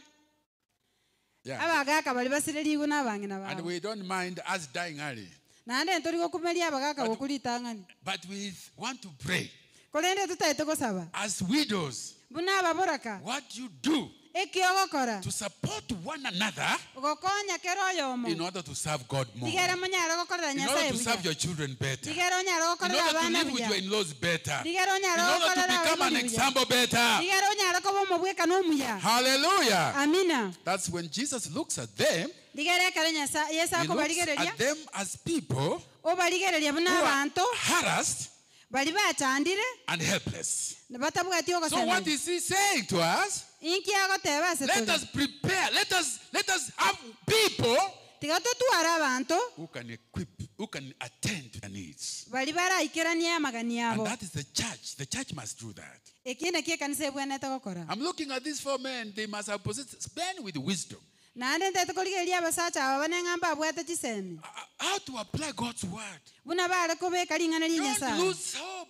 Tagosiria Keep on ogosemeria. keep believing. Genderera I kwegena. believe there was a man Ninye gene to omusacha narengo. who had gone to Jesus Oyo ochieta ase and Yesu. told Jesus, my only baby is about to die. Nande agatebia Yesu ng'omwana And he told Jesus, agatebia Yesu. come, Ninchuo. you place your hands on her Obeka amagoko asare. that she may be well Ligera abe buya. and live Nande amenye. and become better Nande abe so buya. that she can continue. Ligera And the agenderere. Bible says he was around 12 years old. Nande Bibilia agateba arenge emyaka 12. That is a place where the devil wants to kill our children before they mature. Ano birecha tete goita abana baito bataragera Adolescence, the crisis age. ekere emyaka ye 12 It yekire brings nawe and it wants to create things that will kill our children. ano birecha tete korosi ebintu biri bireita abana It baito puts systems that will prevent our children from receiving Jesus. obekemero obelierie gotanga abana baito They banyora make sure they Yesu cannot see Jesus. o ene kingambara The anyora devil wants Yesu to kill them. birecha tete And the kubaita systematic arrangement of the media, nande mero social obeliero media, and all social other media programs, chi program chirase and on TV TV stations, ase chi TV there are programs emero obeliero have been put to prevent our children yabe from receiving Jesus. komonyora Yesu What do we do? ngitogokora What do we do? ngitogokora And you see, men, abasacha aba they said we cannot go back. bagateba abantu okoenda nainde setwari We must apply God's word. goika tobeke ling'ana lia Nyasaye There's a way enchera nero where there seems to be no way, ase enchera etari kororekana where it is impossible. ase etari He can konyarekana make a way in the wilderness. na bakorosia enchera He ase can eroro create water in the desert. na bakoreta amachi ase eroro There was this woman called Hagar, omokungu nara oli ole korokwaga and she had been chased away because Sarah didn't want the woman to be have a competition in the house. konyose liwa ase encho Sara tatagete mashindano ase enyomba yaye And there is the blessing, there is a competition of the slave girl with and the child of the promise. amashindano akaba gati y'omwana o Sara n'omwana o Hagar And then Abraham blessed her nande Abrahamu akamosesenia and released her. nande akamutebia And he agende gave her some food nande akamuenda and agera some water. n'amachi But I will assure you, kolenete what man gives you, ekimwa what omusamo your father ntagokoa gives you, ekitato mina what your arako husband gives you, ekiomogako arako will run out goika kere over time. ase chingaki Over time. ase And this woman was crying. bono omusubati The woman was crying. omusubati oyo The akanyako Bible says, ebiri agateba when the Lord heard the cry of the baby, ekero omonene igwete and ekerero they kiaye told Hagar, look on the other side, there is a well of water. ndigererie egesimangero There is a well of water. ensoka y'amache nero There is water amache naro where you don't expect water. alia sota semere tinga amache Where naro there is no water, alia samache the atari Lord will create goika omonene arosie fountains and springs of living water. chinsoko chiamache y'obogima And this is where the man came. They ano omuntu encouraged achete themselves. bakebeka omwoyo They were children of Abraham. igo They had started their Abrahamic promise. igo basemeretie They know how God provided a lamb for Abraham. mbamanyete buna Oh yes, there is a lamb waiting for you. eng'ondi nero ekoganyete There is provision. ogoto ebinto There is mbikotokabire provision. ntonyore Do not ebinto give up. tagokwa Do moyo not give up. tagokwa Do moyo not give up on your child. Do tagokwa moyo not give up on your son. tagokwa Do moyo not give up on your daughter. tagokwa Do moyo not give up on your wife and husband. tagokwa moyo Keep on believing on. genderera This man who kwegenda was called Jairus, Omusacha oyo the yitibwa ruler of the Jairus. synagogue, omuntu omunene continued kneeling before Jesus. akagendera gotukama As ase Jesus Yesu was attending to the crowd. nande Yesu Oh, he continued akagendere kneeling before Jesus. wetukama ase Yesu. There's a story during that occurrence that a woman who was bleeding for many years omugano norobwa omusubati ole also ogoiteka n'amaani ngasa was amatuka also amangi finding a way to Jesus, nere igare korigia enchera goikera Yesu struggling to reach Jesus. achandegete rigara ikere The Yesu crowds do not give a damn about you. muganda tomoete They do not ibaga care about what you are suffering. bamo Oh kumereke yes, you need achandegete to access Jesus. oikoikere Yesu This woman said, omusubati eragateba if I can only lioka kinda penetrate through the crowd, kinda migere and Yesu if only I can lioka touch the garment inkune yanga of Jesus, ya Yesu I can be well. nabonda ababija The crowd will not take care of you. muganda I'm togogochari talking about people in this meeting that even your neighbor is not bothered about your no problem. eno imwe karansa nere I want to tell you, tagokumereti talk to Jesus this morning. wana ase Yesu He emambi cares yabo for you. nero He cares ogochariti for you. nero ogochariti Lift, you can carry your burdens to Jesus. nabo okoimokia emechando ya ase Yesu He cares for you. nero He ogokumereti knows your problem. namanyete emechando yawo Then these guys had to go over the wall abasacha aba bakaenda igoro ase ekerama and they had to count the cost. They had to count the cost. nande baka They had to count the cost. What it would cost. goika bare kobara ekie It will cost them. Yani they had to know if we go up there mbamaete ng'a tokogenda igoro aria and when we destroy the tiles of somebody, nande togosaria amaba chitairi chia omonto he said, Julius, do you have 100 there? To 1,000? You have, so they were able, they calculated a simple bakabora ninga nobwateri bwabo nobwata bakamanyanga nabo bakorosi we can fix this wall. nabo The tokorosiga bottom line, egente ekenene we need to take the man to Jesus. goika toikia omonto oyo ase Yesu The end justifies the means. omoeria noro ogojustify I want us to echinchera remove every blockade.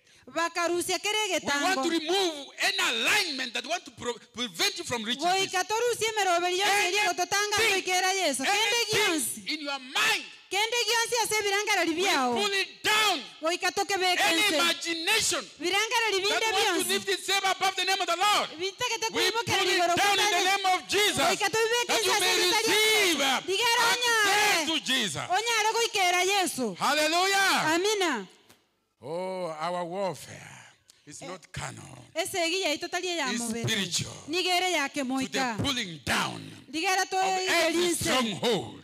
chio chilwa Oh, kuchensi. yes. ye Yes. Some of us have been in the church for too long. abande baito twabeire we are kanisa used se with miaka me systems. twaga narire We have merobelio used to systems, twanarire merobelio traditions. chinchera Some people say traditions die hard. Traditions die hard. emeroberi gegukwa Tari kugu rahisi. tari gukwa rahisi Ngenjo kwa kinete bana watu go change rahisi. nchi ambayo ulikuwa uwezi badilisha Jesus haraka has to arrive on the scene. And that's why these guys, oh come on. There were Sadducees and Pharisees watching. abasadisisi n'abafarisayo mbarengo And they were seeing, they were on the front seats. igo barenga ase ebirogo bia motu So they could be able to see man being dropped. igo nabo baroche buna omonto They were agoikibwa watching Jesus. igo barigerereti Let's see Yesu what he will say. tigatorore Let ekiagokwana us see what he will say. tigatorore Let us see ekiagokwana what the pastor will do. tigatorore ekiagokora They are putting you to test, Bishop. bakobekira ase amata mu bishop But don't fear. Come on. tibwoboa If you fear, then Onya- you don't have Jesus. Come on. If you fear, onya gokwoboa then you have not met Jesus. tigatoranyora Yesu Mongwanzi, if you fear, then onya gokwoboa you have not met Jesus. toranyora Yesu Jesus is not your grandfather. Yesu tari He sokore yao does not operate from the stories of people. tari gokora mirimo koreng'ana n'emigano eria iru n'abantu He says, I have covered them with the blood of Jesus. igagoteba ng'ana abatundubira ase amanyi The ga Yesu accusation against you is not there. gosoerwa kende gwansi As kwaerire far as east is far from the west. buna suguswera That is na how Jesus has forgiven your sins. naboye nyasaye And he remembers them no more. taliko inyole bibe byeito na Do inde not allow the devil to remind you. tagwanchera birecha ko inyole Because Jesus yagera yesu has forgiven you. okwabeire The blood speaks better things amanyinga yesu agokwana mangana maya than the blood of Abel. wetani amanyinga abe Glory to Jesus. obone na se They nyasaye are on the seat on the front. iga ikwa ikaransta se birogo bya The moto leaders. abarai Watch on where you are seated today. ligere lya so ikaransta rero Does not matter whether you are the back in the front. tekumereti ko se moto wala ko Jesus se is mego everywhere. yesu gare He's kerasi omnipresent. igare He's kerasi on the gallery. igare He's igoro everywhere. igare kerasi Doesn't matter whether you arrived early. tekumereti ko se wache te Glory. mapema ko se There is no kwanyo lateness. konyorunko There is no lateness. konyorunko The iyo Bible one place says ebirie ko kwana samo the payment is the same. ogwakana nokomo When you came in the morning oliocha kemambi and the one who came at the 11th hour. noyo gocha They will be given maragoa the same. igo bagwakana They ogwakana will be nokomo receiving the kingdom of God. igo banse baranyoro It boruoti is bwa not nyasaye about how long you have stayed in the church. tekumeretinga What n'emyaka erenga kwabira ase matters ekanisa is your relationship with God. At the time when Jesus is coming back. n'ebiro biri yesu agocha And that's what we tell some people say, I've been in the church for 35 years. ekine kitogoteye abantu bari babeire Some ekanisa of ase them have emyaka been in the church for 35 years. bateba baberire ekanisa emyaka emerongo etatu n'etaano I want to have news for you. ntagete gotwara amang'ana What ase Jesus is interested in eki yesu atagete is korora your relationship n'obwate now. bwago bono Now. iga And if you have committed a sin, He's ready to forgive you. onye gwakorire kende kebe nari ange He gokwabira is ready and is available to igari ange gokwabira He is ready and available to forgive you. igari ange Do not go nandaro back with the same gokwabira condition you came in with. tokogendera buna gwacha nainde The hatred you carry, enge with kogecha kori gwacha na korokwo discrimination that you have with you.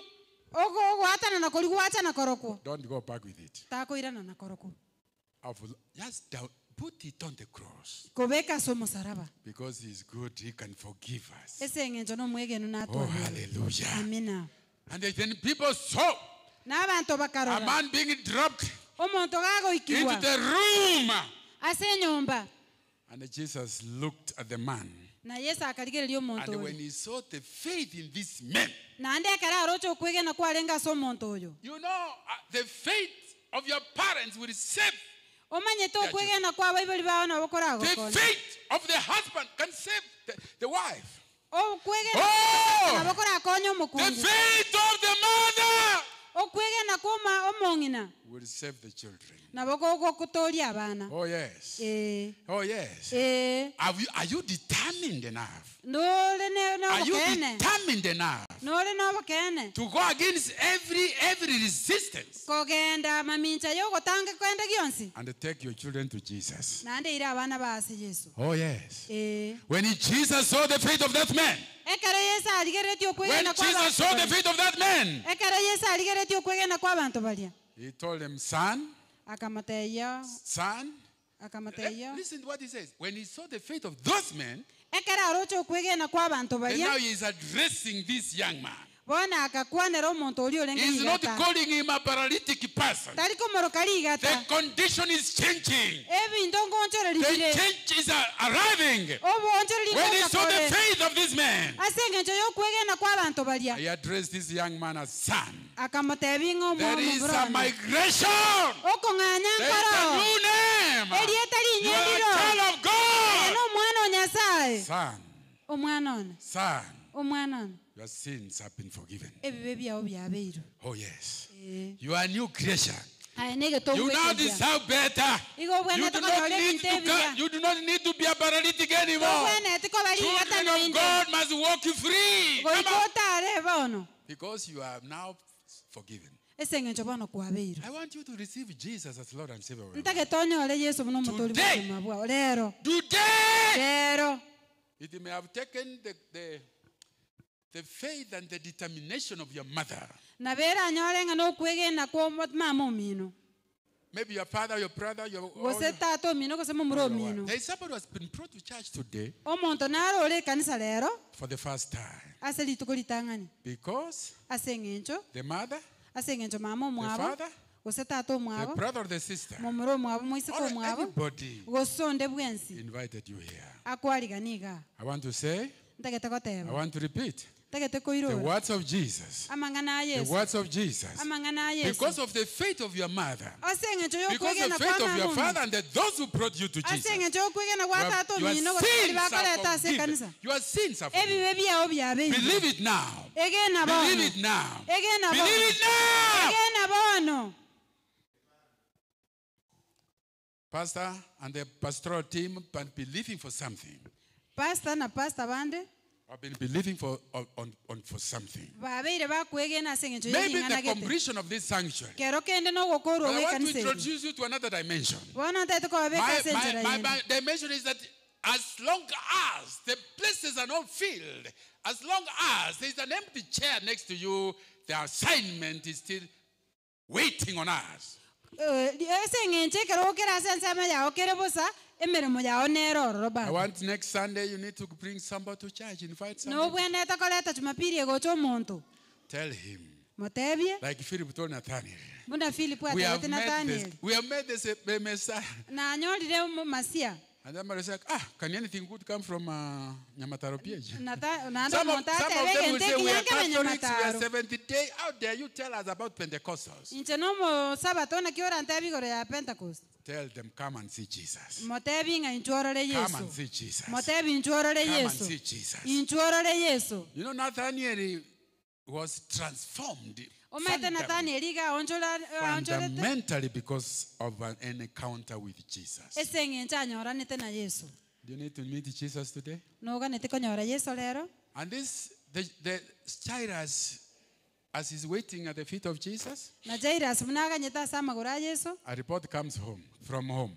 ring'ana rikarunka Do not disturb the master. tagochanda omonene The child now has died. omwana ori bono You better leave the master bono tiga omonene to continue with this other assignment agenderere n'emirimo yaye and come and bury the daughter. ninchuo atindeka omwana But as your discouraging moments are coming to you, but where buna abantu bagogoita omwoyo are you? aye nga yore At the feet of ase Jesus. amagoro a yesu When they bring reports back home ekero bakoreta to amang'ana you korunka that your child in Nairobi ng'a is omwana now worse than he was yesterday. obeire bobe When gwetani they buna bring a arenge igoro report from the United States of America Ekero that your konyora son has amang'ana become korwa a drug addict. ng'a omwana Oh, Jesus is talking to somebody here. yesu ngokwanera ari omonto oga He says, continue believing on. genderera kwegena Ege yesu nalioka gaki. amini tu Ege nalioka gaki. Amini tu. Ege nalioka. amini tu And then the story goes as when Jesus arrives and people were crying, ekero yesu agocha n'abantu nkorera barenge they are saying, why are you crying? The child is not dead. They say, they love her. akababori nki bokorera omwana takwete You know, there are people who don't want to hear good news. abantu bare batataiti koigwa amang'ana maya That's why on the news they say breaking news is bad news. ekero okoigwa ng'a amang'ana atekire aina amang'ana amabe We want to change the narrative. totaete gochenjia There omogano is good news amang'ana amaya that naro Jesus is alive, ng'a yesu that omoya the child is well, ng'a omwana the mbuyare child is well. omwana mbuyare And they chased out those other people. agaseria abantu He baria went to that girl akaenda ase and they enyarokeria spoke in an Hebrew language. He says, Talita Kumi. Agakwana Little no- girl, arise. omonya mwana omokatenena Little girl arise. omoiseke oria omoka agatenena And she stopped up. Doesn't matter how long you've died in sin. terigokumeringa n'emiaka erenga gwakure There was Lazarus lazaro who narengo died. oyo But okwete before he died, konyuma atarakwa the people called him your friend. abantu konya one bamurangeri you love ng'obosani oli bwanchete He's dead. Okure. He's sick. narwarete And Jesus took a few number of days before he went. nande yesu akaire amatuko In make the process of ataracha that word, it's like delay. It's Asa not, amatuko ayi it's not anyoretwe. denial. tari ng'a igangete He's trying to teach us on a higher trajectory. igatagete He's giving us a higher gotasomia understanding totwara obumanyi bwa igoro that I'm not only the God who heals, tari but nyasaye I'm a God who bokobenia bweka resurrects. ng'a nyasaye okobokia Glory. amina You have known me as a healer. mwamanyire buno omobwe Today you will hear me as a resurrection. ero nkonyigumore buno oyo okobokia I am the resurrection and the life. That's what Jesus calls nche it. ninche okobokigwa Calls himself. n'obogima So what is dead for a long time? Inki kia kura sama What is this tukama. that is challenging you? Ngere kieke ke What is gochande. this that you are panicking about? Ngere kieke kia gosumbuire. Is it your nation? Nense yao. Is it your country? Is it your county? Ne county yao. Is it your constituency? Ne wala kola bunge. Is it because you are worried about come on, what are you worried about? Inkieke okumeretie. Have you come to Jesus? Wachira se Yesu. Have you come to Jesus? Wachira se Yesu. Don't quit. Togenda na. Don't quit. Togenda. Those who wait upon the Lord. Bali Oh yes. basiga. Those who wait upon the Lord Bali bako shall kanyama nene. renew their strength. Naba Oh, they will walk and they will not faint. Iko bara They atare will batali mount koya. wings like eagle. Mbai ruke bude. Oh yes, the young men will fail and weak, but those who wait upon the Lord shall Bali never, bama semere tio monene. shall not, they will never miss their promise. Mbako bamba nyore ngeria yabo. I just want to end. Ntakete gukura. My father told us Tato mintaga totebe. he was a pastor. Igale ngumu pastor. I just want to give honor to him. Igonta etakorua maskani asale. He said, Akateba. I have been young. Na kabeiro mo. I was young Nombo ke na alenge. and now I'm old. Bono na agotiri. But I have never, Kolende na nyakorora. a righteous man forsaken, Omonto omoronge gagutigwa. or a son or child begging. Goso mwana oyo mumura goso moisike gagusabirira. Let me tell you something. Tigango tebie gento. Doors open. Ebisieri ngo ikokabire. To some of us, people say, that man does not deserve this. Abantu bande batebanga musacha oritabwenere tigente. But because God, Kolenda asengenjo ya and Nyasaye. because of God, Nanda asengenjo ya and because Nyasaye. of the promise, Nanda and asengenjo because of the yeira. covenant, Nanda asengenjo yeira. I go where other people cannot go. Igonko ke I ali know. abantu batali ko. I know. I believe that God Igonye gene tenga will change Nyasaye. your story Na bara change omugano. if you hold to Jesus. Onyara ko mubwaterera Yesu. If you hold to Jesus. Onyara ko bwaterera Yesu. If you hold to Jesus. Onya lioka go kubwaterera Yesu. Let's all stand up. Tigatote nene twins. There's a song my brother wanted to sing. What was that song? You were singing, you gave it one. Usinipite? Usinipite mwokozi. Yeah, we don't want the Lord to pass us by. Ndota ketinya saa twetani. Aki Yesu to tiga aki. Yesu asitupite. Mwana tayo ka ocha ukulira agende nando nka ukulira. Hakuna mtoto alikuja hapa akilia tena arudi Omo akilia. ngino ocha ukulira na to agenda kagukulira. Mama ambaye alikuja akilia. This is a very special time. Walking out, make sure you don't miss your blessing today. Echinechi ngakichiabene bali If bakwenda. this is the time you feel like you must go out, but I think this is the time to come in. Echinechi ngakiyobwene togocha mtoto ichinga kichiokoenda. I want us, the praise and worship team, to come to the front and sing this song. Yes. Muchembele, usinipite Mwokozi. Yes, Lord. Don't go back with a burden. You've come, you've been here for several months, several years, but it's a change, a transformation that Jesus is preparing for you. Togende nchereri gwacha omaonchereri narorora sobusibwe Nyasaye. It does not matter what people have told you that you can never change. Terigo kumeringa abantu mbalenga bagotebiringa togonchereri. They are those who don't want to allow you to come to Jesus. Abantu mbale batarigo gwanchara no gocha But I want the others who are like John the Baptist. Mbara obanga Yohana Mubatizi. How yes. A voice calling the wilderness. Eliogiri korangeria seruru. Make straight. Because Jesus is coming your direction. Jesus is coming your way. Let's proceed with the song.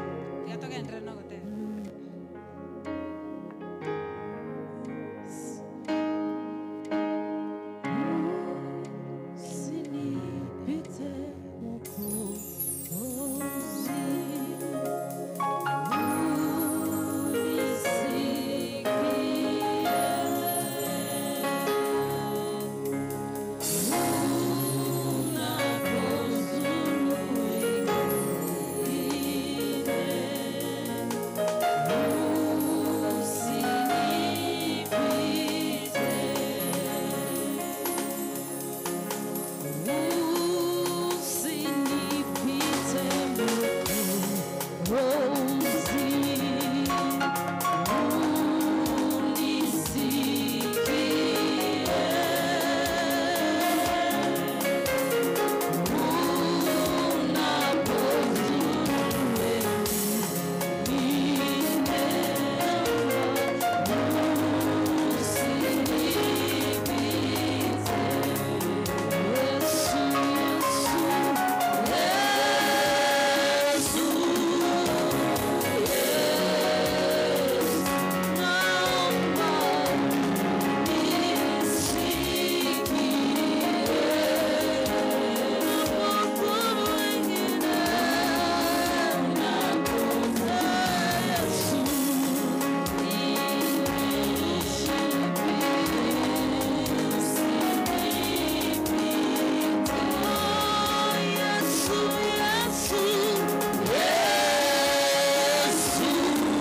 Usinipite Yesu.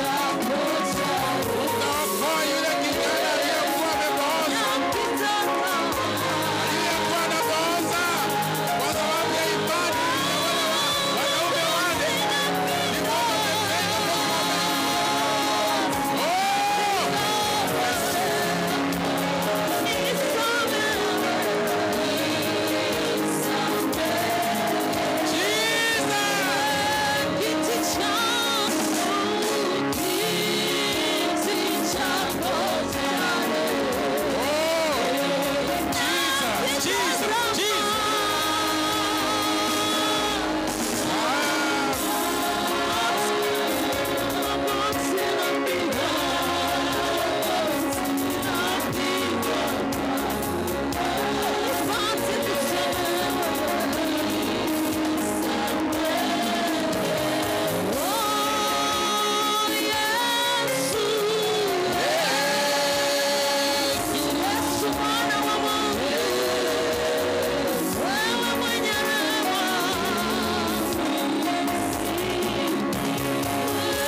as a sign of surrender to God. We need to raise up our hands as a sign of surrender to God. We raise up our hands as a sign of surrender to God. We submit it to you, Lord. We submit it to you, Jesus. Oh, yes. Don't fear. It's so to you, yourself.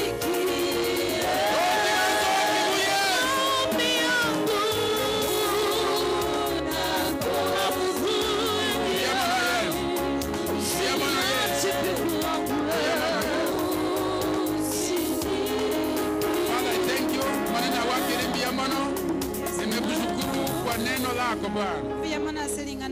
Ulinipatia neno hili Bwana. Nami nimeleta kwa watoto wako. Kuna wale ambao wamebeba mizigo mizito. Wamechoka. Na hawapati yule anawasaidia. Hawaoni njia ya kufika kwako Yesu. Lakini leo hii nguvu za Roho Mtakatifu zinashuka juu yao. Wanapokea maono mapya, wanapokea neno jipya katika jina la Yesu. Uwasamehe dhambi zao ili upate kuambia enda nyumbani, umekuwa salama. Oh Baba, katika jina lako Kristo Yesu. Oh Nyasaye, uwasamehe dhambi zao. Yule kijana ambaye alikuwa amebebwa kuja kwako alirudi akibeba kitanda. What has been limiting us will carry it. Oh, we will defeat it. We will defeat everything that want to stop us. Oh yes, Lord. I pray for the anointing of God upon every child here. The anointing that comes upon us. Which came on the day of Pentecost. Oh, when the Holy Spirit comes upon you, you shall receive power. You shall receive power. Oh yes, be witnesses. May the people in this meeting today receive the power to witness in their homes, in their places of work, in their communities, they can draw many to Jesus. So they will say there is a remarkable thing has happened today. Something big, something remarkable, something awesome, something that can never be believable. Because they said something has happened. Even as they saw that young man, they say that they testified that there is a remarkable thing has happened today. May there something remarkable. May something remarkable start in the lives of these people. Change and transform lives. In the name of Jesus. You devil, I denounce you. I go against your power. And we bring you into submission to the power of the Lord God. Oh yes. Every knee shall bow. Every knee shall bow. Every tongue shall confess that Jesus is Lord to the glory of God the Father. Oh yes, Jesus. We start a new life. A new life. A new beginning. We shall never be the same again. We receive, oh Lord, our possession. In Jesus' name. Amen. Amen. God bless you.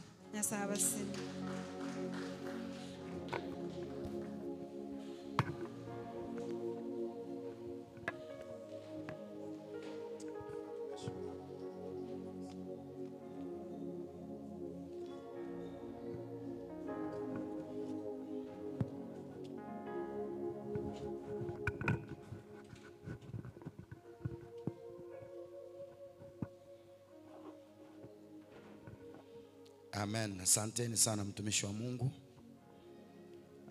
kwa kutuletea neno vile Mungu alikuwa amepanga ukaweze kutuzungumzia. Ni Mungu amezungumza pamoja nasi, na waja tujifunze kusikiza Mungu anapozungumza. Najua kuna mambo mengine unaweza kuwa umepanga lakini upate kwamba Mungu amepangua. Mwenye alikuwa tuhubirie leo ni Reverend Daktari Julius, lakini kwa sababu mtumishi wa Mungu ni rafiki yetu, ni principal ambaye walikuwa pamoja na deacon wetu, na amewahi kuwa pia katika shule yetu ya nyumbani inaitwa Majongo, akawa principal pale. Tumempatia tu nafasi na amezungumza yale Mungu alitaka aweze kuyazungumza. Mungu ni Mungu wa kutengeneza njia ya kuingia ndani, na pia anaweza kufungua njia ya kutoka. Yule mtu aliingilia kutoka juu, alipoingia ndani Mungu akafungua njia. Wale watu ambao walikuwa kizuizi akatengeneza njia, akapita pale, akapitia chini, sasa sio juu. So waja Mungu akubariki mtumishi na akakutende mema katika jina la Yesu Kristo. Sijawahi kumsikiza akihubiri. Yeye nilimjua tu principal, lakini Bwana amembariki, amekuwa pastor na anafanya kazi ya Mungu. Unapofanya kazi fulani unaweza pia kujiunga na kazi ya kumtumikia Mwenyezi Mungu. Nafasi ikipatikana, kama kuna mwito, unaweza kujiunga ufanye kazi ya Bwana kwa uwezo wake Mwenyezi Mungu. Kwa hivyo Bwana akubariki sana. Asanteni sana waumini kwa kuwa watulivu na kupokea neno katika jina la Yesu Kristo. Kuna mtoto ambaye ni mgonjwa. Nimepata habari kwamba kuna mtoto mgonjwa. Kama yule mama uko na huyo mtoto, unaweza kumleta hapa, maana neno la Bwana lilisema kwamba na uwepo wa uponyaji ulikuwa. Yesu alipokuwa akihubiri, na uwepo wa uponyaji ulikuwa, na watu walipoletwa kwake walipata uponyaji. Kwa hivyo sijui kama huyo mama ako hapo. Kama hayuko, hebu leta huyo mtoto. Mtumishi wa Mungu, nitaomba tu, sababu wewe ndio umekuwa kwa madhabahu, uombea huyo mtoto kwa jina la Yesu Kristo. Bwana akamshughulikia, mponye, amuinue katika kila njia kwa jina la Yesu.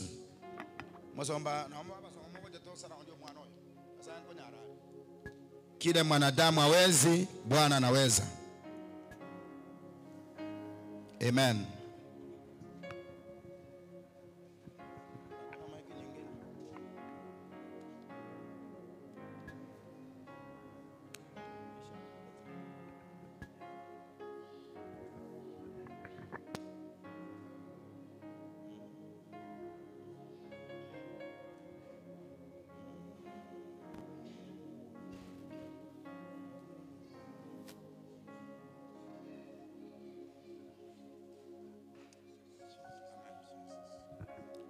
Thank you, Jesus. Thank you, Jesus. Thank you, Jesus. Thank you, Jesus.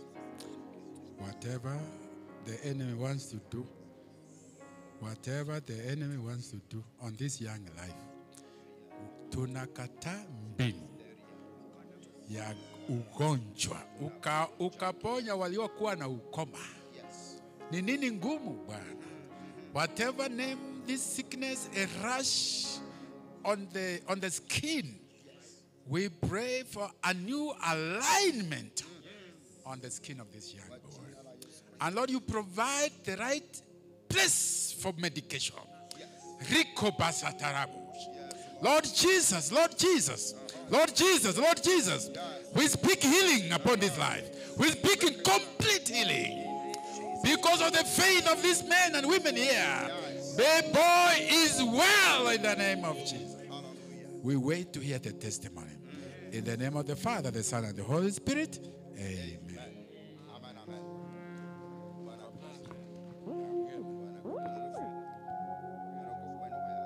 Muniombe, I will also be traveling. I will be speaking in Kampala next Sunday. A time like this, a church called Mountain Movers International. Please, you can remember to pray for me. Amen. God bless you. Amen. Nyoro kugweni kwa seredara Yesu. Amen. Ningependa huyo mtoto amepona tayari kwa jina la Yesu Kristo. Na tusio yaweza, Bwana anaweza. Kerido tanyare. Na saen kunyarale. Aseli yetalio manane. So tunataka kumalizia ibada yetu hapa katika mjana wa leo. Na ninaamini kwamba tutabarikiwa. Kuna wale wanasafiri kuenda Nyakachi. Neema ya Bwana, na labda kama unataka kujiunga na hao, unaweza kumuona Pamela, Apostle Pamela, akaweze kukupa mwelekeo. Na pia tumebarikiwa na mtoto katika kanisa letu kutoka kwa Pastor David pamoja na Lydia. Tuanyolile mama director na wale asili ya Yesu. So Mungu amewabariki, ni baraka kubwa. Tangu waoane imeenda miezi 10. Mungu amewatenda mema kwa jina la Yesu Kristo. Walende awachokorombaro. So ukipata nafasi unaweza kukimbia umuone. Ako Nyanjwa. Ako pale Nyanjwa, ndio sasa ametulia huku. Kidogo tu alafu ndio aje nyumbani. Tunaomba kwamba Bwana akubariki sana Pastor David. Njwango Daudi Gode. Akorunga baba elietari kong sana. Wadevi yangonga ki mbabango. Bwana asifiwe. Amen. Amen. Ona Marieta siku hizi ara makongo. Na alikiritwa Marieta 100 bono nganya kodigi bono tuacha kuruko mwana yako rukunga Shaina Davina. Bossy body. Biamano Bishop. Gako rukunga Shaina Davina Bossy body. Goikogende okora masoesi umanyo kwana leteri. So ekero kwe bacha bwango boso kumba konyora ogatebanga bosiboli. Watiga yanda mic bose saina iko kwa korera iko. So Bwana akubariki sana Pastor David. Tunafurahia. Tunapoongezeka inakuwa ni furaha kubwa. So neema ya Bwana ikaweze kutosha pamoja na mama Sabina. Amen. Bosiboli ya Mungu akawabariki na awape nguvu kwa jina la Yesu Kristo. Mtumishi amesema ataenda Uganda kuhubiri wiki ijayo. Neema ya Bwana ienende pamoja na wewe. Bwana akakutumikie katika viwango vikubwa katika jina la Yesu. Nataka tumalize, lakini tunapomaliza tutatoa matunda. Ngoro tora matunda kama la tege saisi rokelie stoko beke litunda. Kwa wale ambao watasafiri kuenda kwa kina Marion, wampelekee salamu zetu na matunda ambayo tumeweza kutoa kwa madhabahu ili jina la Bwana liweze kuinuliwa. Amen.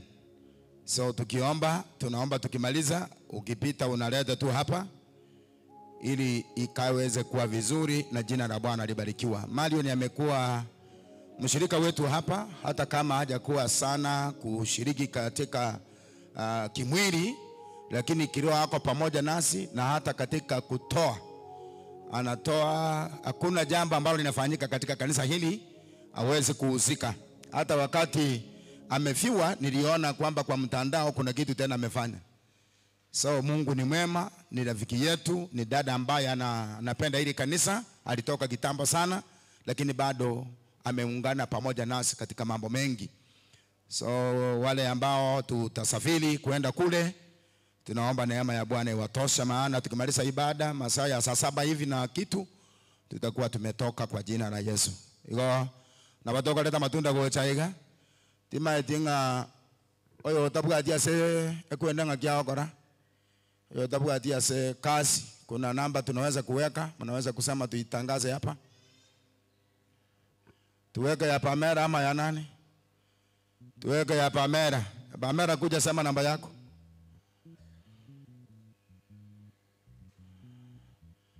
Wale ambao tangaza kutoka hapo, wale hawana pesa mkononi, mnaweza kuweka kwa hiyo namba ya Pamela Thomas.